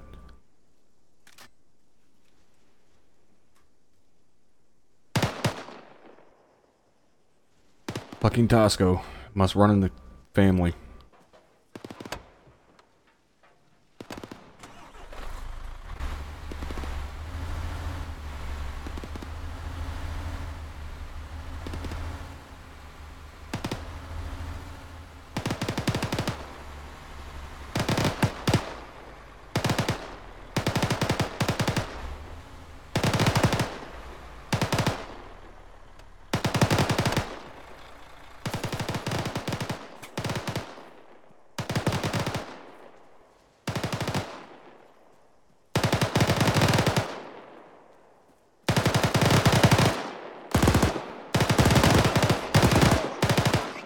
Bag.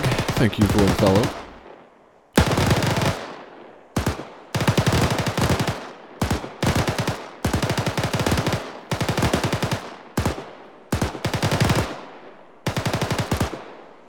Fuck is over here bleeding?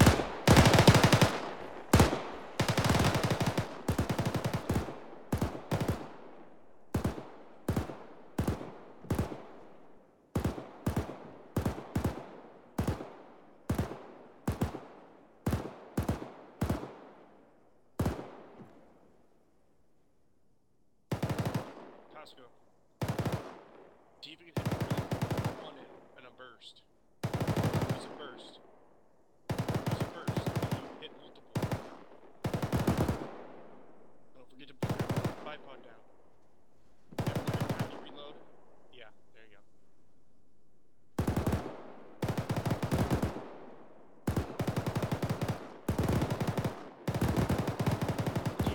See if you can hit multiple in the same burst.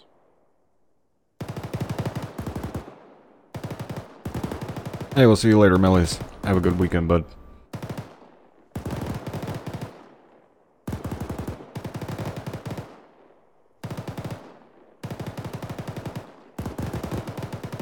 That would actually be cool, Alpha. If we had munitions in game, I would fucking love that. That would make training so much better.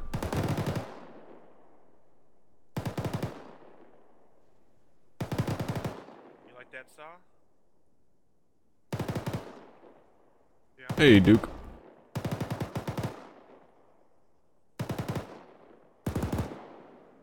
saw?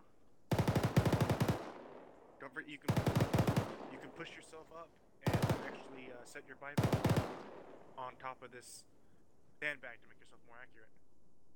Yes, sir. There you go, just like that.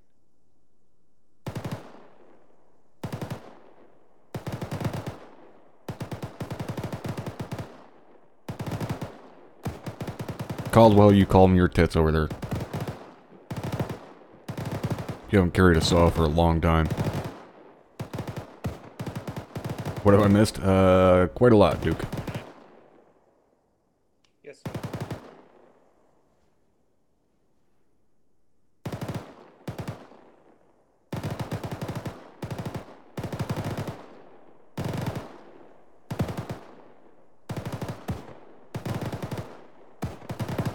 Don't forget, if you reload, you'll have to re-put down your bipod.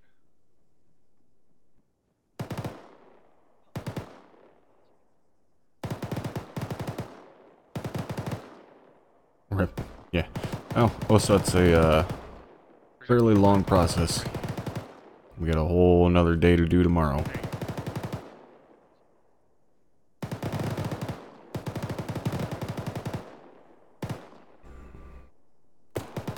Alright, we'll go ahead and end this, get the guys over to the fucking formations range. Get that done, and then we'll be done for the day. Yeah, Duke, this is OSUT, training new guys coming into the unit. Alright, ceasefire, ceasefire, ceasefire. Go ahead and condition for your weapon. That means pull the magazine out of your weapon. Once your weapon is conditioned for, go ahead and sling it on your back. Get your asses down here in front of me.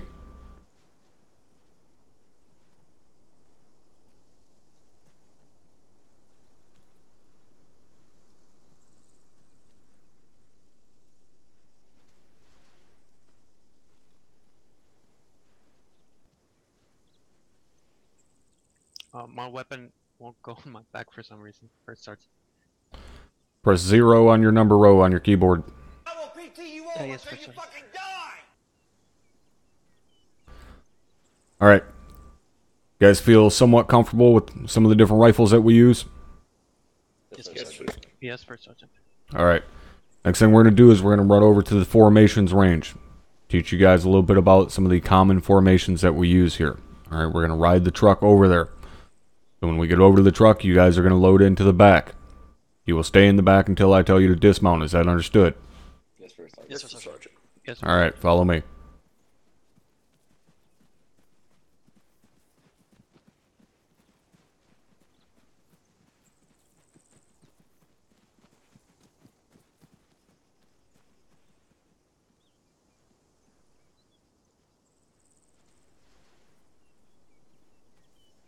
And Juke, thank you for the follow.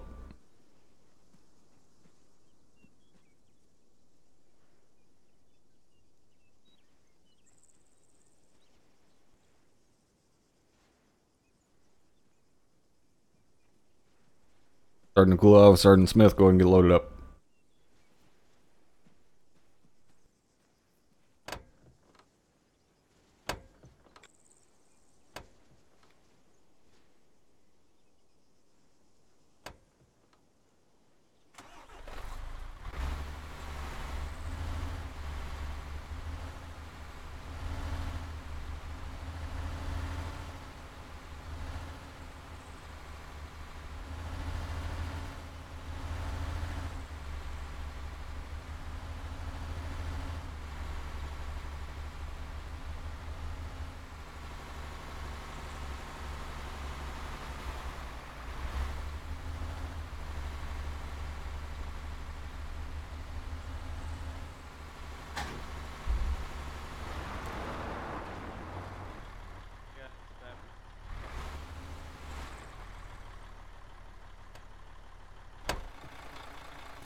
I will PT you all until you fucking die! Eagle, thank you for the follow.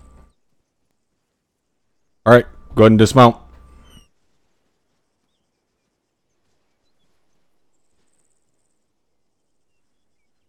Alright, go ahead and dismount. Okay. Resling your weapons. Yeah. Follow me up the tower.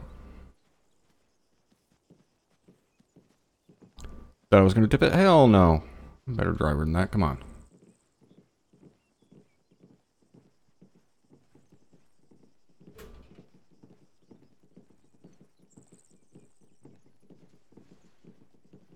You had best unfuck yourself or I will unscrew your head and shit down your neck! Hey, Devgru, thank you for that 5-month resub, brother. I appreciate the support to the channel. God, it's been 5 months already. Alright, go ahead and move yourself up here against the rampart in the line.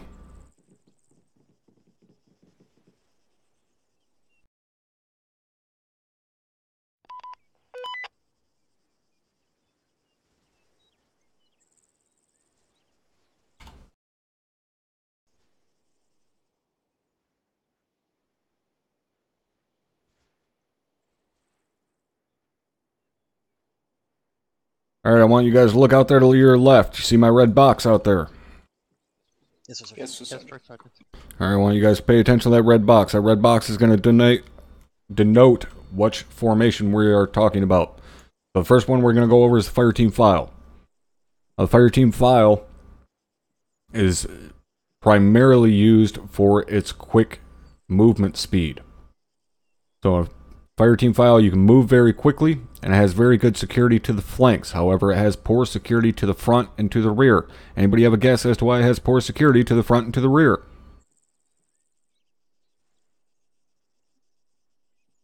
No guesses. No, sir. I'm sorry. Has poor security to the front and to the rear because there are guys in the way. There's only one guy at the front, one guy in the rear. The guys in the center can't really do dick all because there's someone in front of them and someone behind them. So if this formation is engaged from the front or to the rear, only one rifle can get on target unless they move. That being said, as far as the makeup of the fire team file, as in who goes where, generally the team leader is going to be on point. Automatic rifleman is going to be number 2. Grenadier is going to be number 3. Rifleman is going to be the last man. Notice I said generally. All formations are changeable. All right, you have to be very fluid. When it comes to who goes where, it's entirely up to the fire team leader, who's in what positions when you start to move, so on and so forth. It also depends on who's the best on point. So if your fire team leader is not your best point man, your automatic rifleman is your best point man, then put your automatic rifleman on point. Makes fucking sense. Now when it comes to sectors, who's covering where, you'll hear guys a lot of the times say maintain your sector. Alright? In a fire team file, the point man, he's responsible for the front 180. He's got the biggest responsibility. Number 2 man is going to be either 10 o'clock or 2 o'clock. So either left or right. Number 3 man is going to be opposite of number 2. So, if the number 2 man is covering at 2 o'clock, then number 3 man is covering 10 o'clock. Last man is going to be opposite of him. So, if third man is covering 10, last man is covering 2. The exception to that being, the last man also has responsibility of rear security. Now, this does not mean that he's fucking running his happy ass backwards through the forest. When you're moving, or as we call it, traveling, the last man will simply look back over his shoulder every so often, make sure nothing's crawling up behind you. When you stop the formation, whether it be a short halt or a long halt, that rifleman now has the responsibility of turning around and covering your 6. All right, and we'll go into more detail about short halts and long halts tomorrow. But understand that last man only turns around when you stop. All right, is everybody tracking? Yes, sir. Yes, First Sergeant. All right. Now, as I said, fire team file is favored for its quick speed of movement. However, it does have poor security to the front and to the rear. It is also used oftentimes when we're in a MOUT situation, military operation in urban terrain. All right, so if we're in a town. But we'll go over more of that tomorrow. Now, moving on to the next formation. Again, follow the red box. Next formation is going to be a fire team wedge. Now, the fire team wedge is kind of the go-to formation. It has very good security to the front and rear, as well as pretty decent security to the flanks. However, it does have a slower speed of movement than the fireteam file. However, it's much more secure, so it's more favored. Now, when it comes to makeup of the fireteam wedge, think of it kind of like a fireteam file that's opened up its wings, if you will. So at the point, you're going to have the fireteam leader. Off of either his 5 o'clock or 7 o'clock, you're going to have the automatic rifleman. Directly behind the automatic rifleman is going to be the rifleman. On the opposite side of the automatic rifleman is going to be the grenadier. All right, so the side with the two guys on it, the automatic rifleman and the rifleman, is known as the strong side. The side with only the grenadier on it is the weak side. So if they call fireteam wedge strong side right, it's going to look just like what you see there. If they call fireteam wedge strong side left, then it would be the opposite of what you see there. So always remember, strong side has the AR and the rifleman. Weak side has the grenadier. All right, everybody tracking? Yes, sir. Yes. All right. Next formation we're going to move on to is a squad formation. Now this is what would be a squad file. All right, it's the same as a fireteam file, but you have 2 fire teams plus your squad leader and your squad medic right there in the center. All right, it works the exact same way, however. Point man is responsible for the front 180, and then each guy alternates left and right all the way down to the last man. All right, very, very simple. Now, other times you may, I say may, hear someone refer to this as a column, a squad column. Technically, any vertical formation is a column. Any horizontal formation is a line. But more often than not, you're going to hear this referred to as a squad file. Now, a squad file is very, very rarely used because, while again, it does have very good security to the flanks, it has very poor security to the front. So the only time you're going to use a squad file is either A, you need to get somewhere very quickly, or B, you're possibly moving through a minefield, which is absolute worst fucking case scenario. If we run into a minefield and we have no choice but to move through it because we're already in the center of it, you may hear guys use the phrase "don't blaze a trail." What that means is you get into a straight file and you follow the fucking footsteps of the guy in front of you. You don't wander off onto your own, because that's how you step on a fucking landmine and get everybody killed. But that's pretty much the only times you're ever going to see a fireteam file used. Next squad formation we're going to go to is the more traditional squad column. Now, this squad column consists of a fireteam wedge at the front. You have your squad leader and your squad medic in the center. And then you have a diamond in the rear. This is, as I said, the go-to squad column. However, understand that this formation, just like any other one, can be changed up a little bit. So that point fire team, or the fire team up front, can be in a wedge, can be in a diamond, file, line, whatever is called for. Same goes for that fire team in the rear, or what is known as the trailing fire team. They can be in any formation, up to the squad leader, fire team leaders to decide which formation they're going to be in. Now, one important thing to take note of the squad column. Squad column is used majority of the time in what is known as traveling overwatch. Now, traveling overwatch is a technique to allow us to move while still being fairly safe. Now, what it means is, if you look at that formation and imagine this point fire team where the red box is, imagine them 50 meters or so out farther in front of the rest of the guys. Right, if we had a little bit more room, we could simulate it a little bit better. But imagine them 50 meters or so out in front of the rest of that squad. They would then start traveling or start moving. Now, the reason this is called traveling overwatch is once they start moving, if that point fire team is engaged, they will then push up the flanks of that wedge and create a skirmish line. All right, so a horizontal line, and begin engaging the guys that are shooting at them. All right, they will begin return fire. Now, in doing this, they are setting up a base of fire for that trailing fire team to now maneuver around the enemy. So they are providing overwatch. All right. This is the fundamentals of fire and maneuver, which is what we're going to be going over more tomorrow. But that is why this formation is used so much for squads that are moving, is because traveling overwatch is incredibly strong. Same goes for this formation if it's hit from the rear. That trailing fire team can open that diamond up into a skirmish line, and now that point fire team becomes the maneuver element and can spin around and hit the enemy from one of the flanks. All right, everybody tracking? Yes, First Sergeant. All right. Now continuing to move down. Next formation we have is a squad line.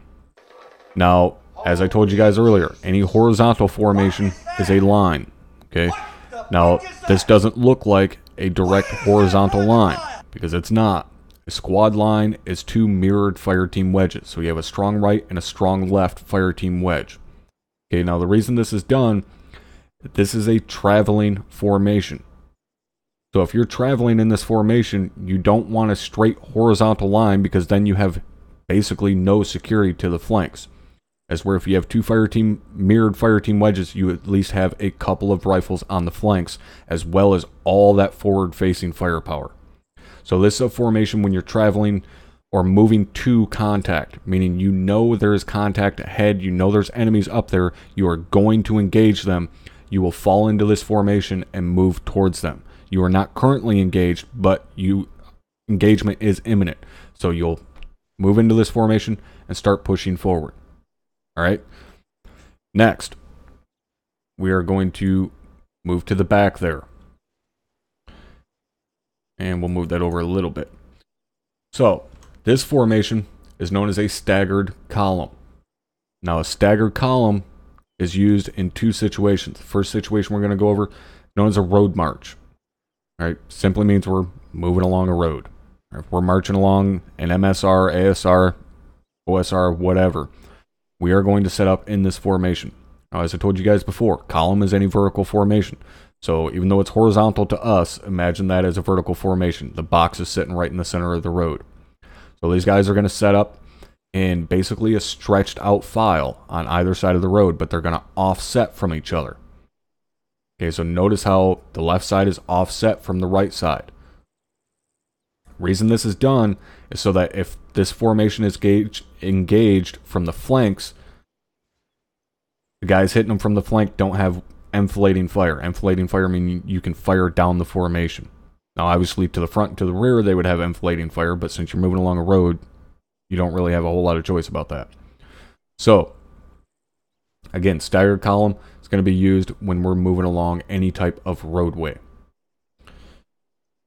Next, for our next situation that's used, follow the box all the way back over to the left side in the back by the big truck. We will use a staggered column when we are working in mounted operations. Now, you may think that's counterintuitive, that we're in mounted operations and we're out there on foot. Reason for that being, if we are moving into what is possibly a hostile town, we will dismount the trucks and we'll walk the trucks in, is what guys will generally say. We're going to walk the trucks in. What that means is we're going to get into that staggered column formation, push the infantry 50 meters, 100 meters or so out there in front of the vehicle, and walk them into the town. Now, we do this for two reasons. One, to act as a sensor for that truck. All right, so we can call out targets and stuff like that, because it's easier, much easier for us to get eyes on targets from out on foot than it is in the back of the truck, because I can guarantee goddamn to you can't see shit in the back of the truck. Two, it's to protect that vehicle. Those vehicles are a huge force multiplier due to the weapon systems that are up in that turret. So it's our job as infantry to make sure that they stay up. So if we were, say, to leave the trucks mounted, all of us would stay in the trucks and roll into a hostile town. You roll into a town and some ass bag in black pajamas decides to pop out from around the corner with an RPG-7 and hits that truck. He now potentially just killed 10 guys with a single rocket-propelled grenade. Alternatively, we dismount the truck short of the town, walk the vehicles in. When same said ass bag pops out from around the corner with his RPG, he gets shot in the fucking face with 5.56. All right, everybody tracking? Yes, Yes, First Sergeant. Outstanding. Now, the biggest things to keep in mind with any of these formations, when you are told to move, that means move immediately. Doesn't mean 10 seconds from now, doesn't mean fucking 30 seconds from now. You are told to move, means move immediately. Now, if you can't move because you're decisively engaged, then that needs to be relayed to higher to let them know we can't move right now. We are too heavily engaged. However, if you're just fucking sitting out there in an open field and you're told to fucking get moving, fire team wedge, strong left, then that means fucking move immediately. You can fall into formation whilst you are moving. You do not need to stand out in an open field for 30 seconds with your dick in your hand trying to get the perfect 45-degree angle on your fire team wedge. Just fucking start moving, fall into your wedge while you're moving. Lastly, when you are moving in formation, or moving at any time really, you need to pay attention to your body positioning and your rate of movement. So if you're told that, you know, we're going to be in that staggered column formation and we're going to be moving weapons down at a jogging pace, you need to make sure that you are moving at that pace. All right. We do allow people to use third person. Not everybody uses third person. That's perfectly fine. If you're using solely first person, you need to be able to know what position your body is in and what rate of movement you are at.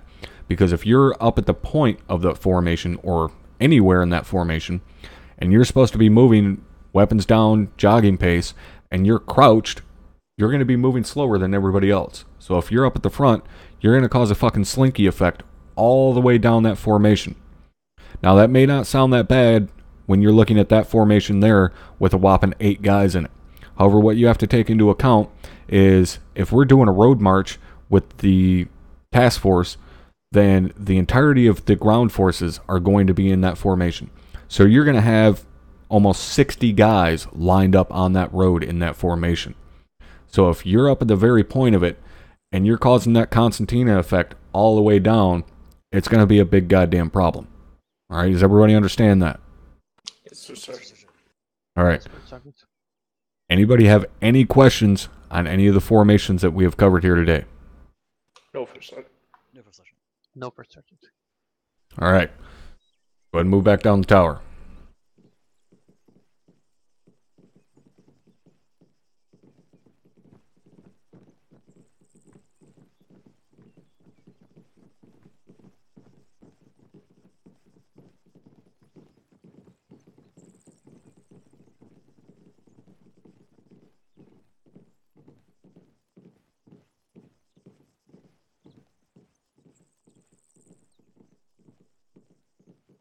And Cope, thank you very much for that 20 spot, brother. You know that love is mutual. Love you a long time.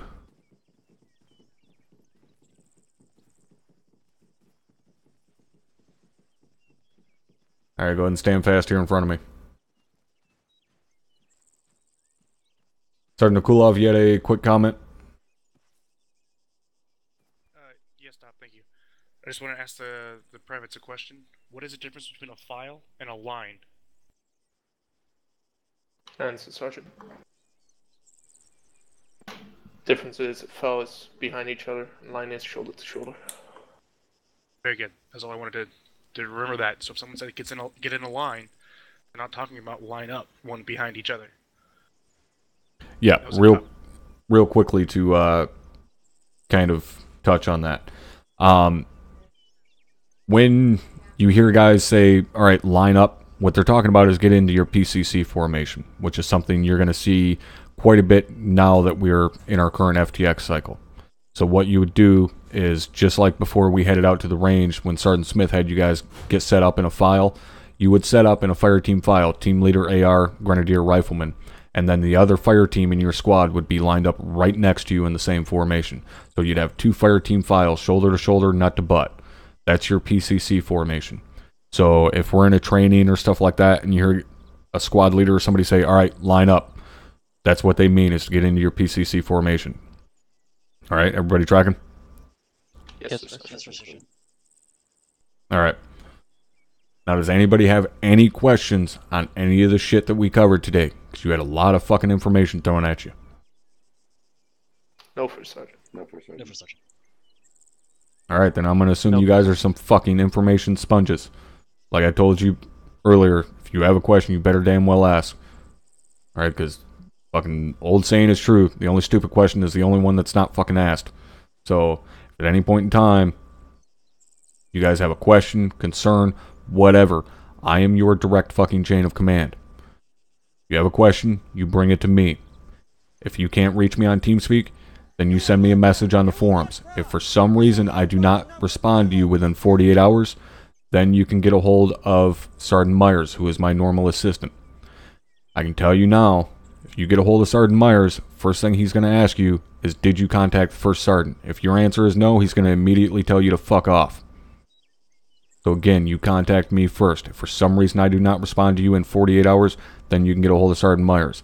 If for some unknown fucking reason neither one of us respond to you, then you can contact Sergeant Smith here, but it better be the end of the fucking world before you contact him. Is that understood? Yes, First Sergeant. Alright. And that's going to be it for your guys' day 1 of OSUT. You know, it was a pretty long one today. We had issues getting shit started with mods and stuff, but now you guys are squared away, so it should go a little bit better. That being said, tomorrow, day 2, make sure you guys are here on time. If you don't know what on time means, in the United States Army, on time means you're 15 minutes fucking early so you can stand around and wait. So make sure you're on time. Gonna get going at 1300. Tomorrow is going to be another long day. You're going to have a lot of fucking information thrown at you again tomorrow. I highly suggest you start taking notes. It will help you in the end. Alright? Again, that's it for today. Decent job today. You're all dismissed. Enjoy the rest of your Saturday afternoon. Thank you, First Sergeant. Alright guys, that is going to be it for OSUT today. Hopefully you guys enjoyed. We'll be back at it tomorrow for OSUT and for Task Force Alpha's FTX, where I will be Task Force Commander. So hopefully you guys will be able to join me for that. I may be streaming something later on tonight. We'll see. I don't know. I've been playing a shit ton of 7 Days to Die, which is a really fun game, but it's not exactly great fun to watch because it's just a lot of grinding and shit. Yeah, hopefully I will see you guys tomorrow for OSUT and for Task Force Alpha's FTX. But that's it today. Hope you guys enjoyed. Later.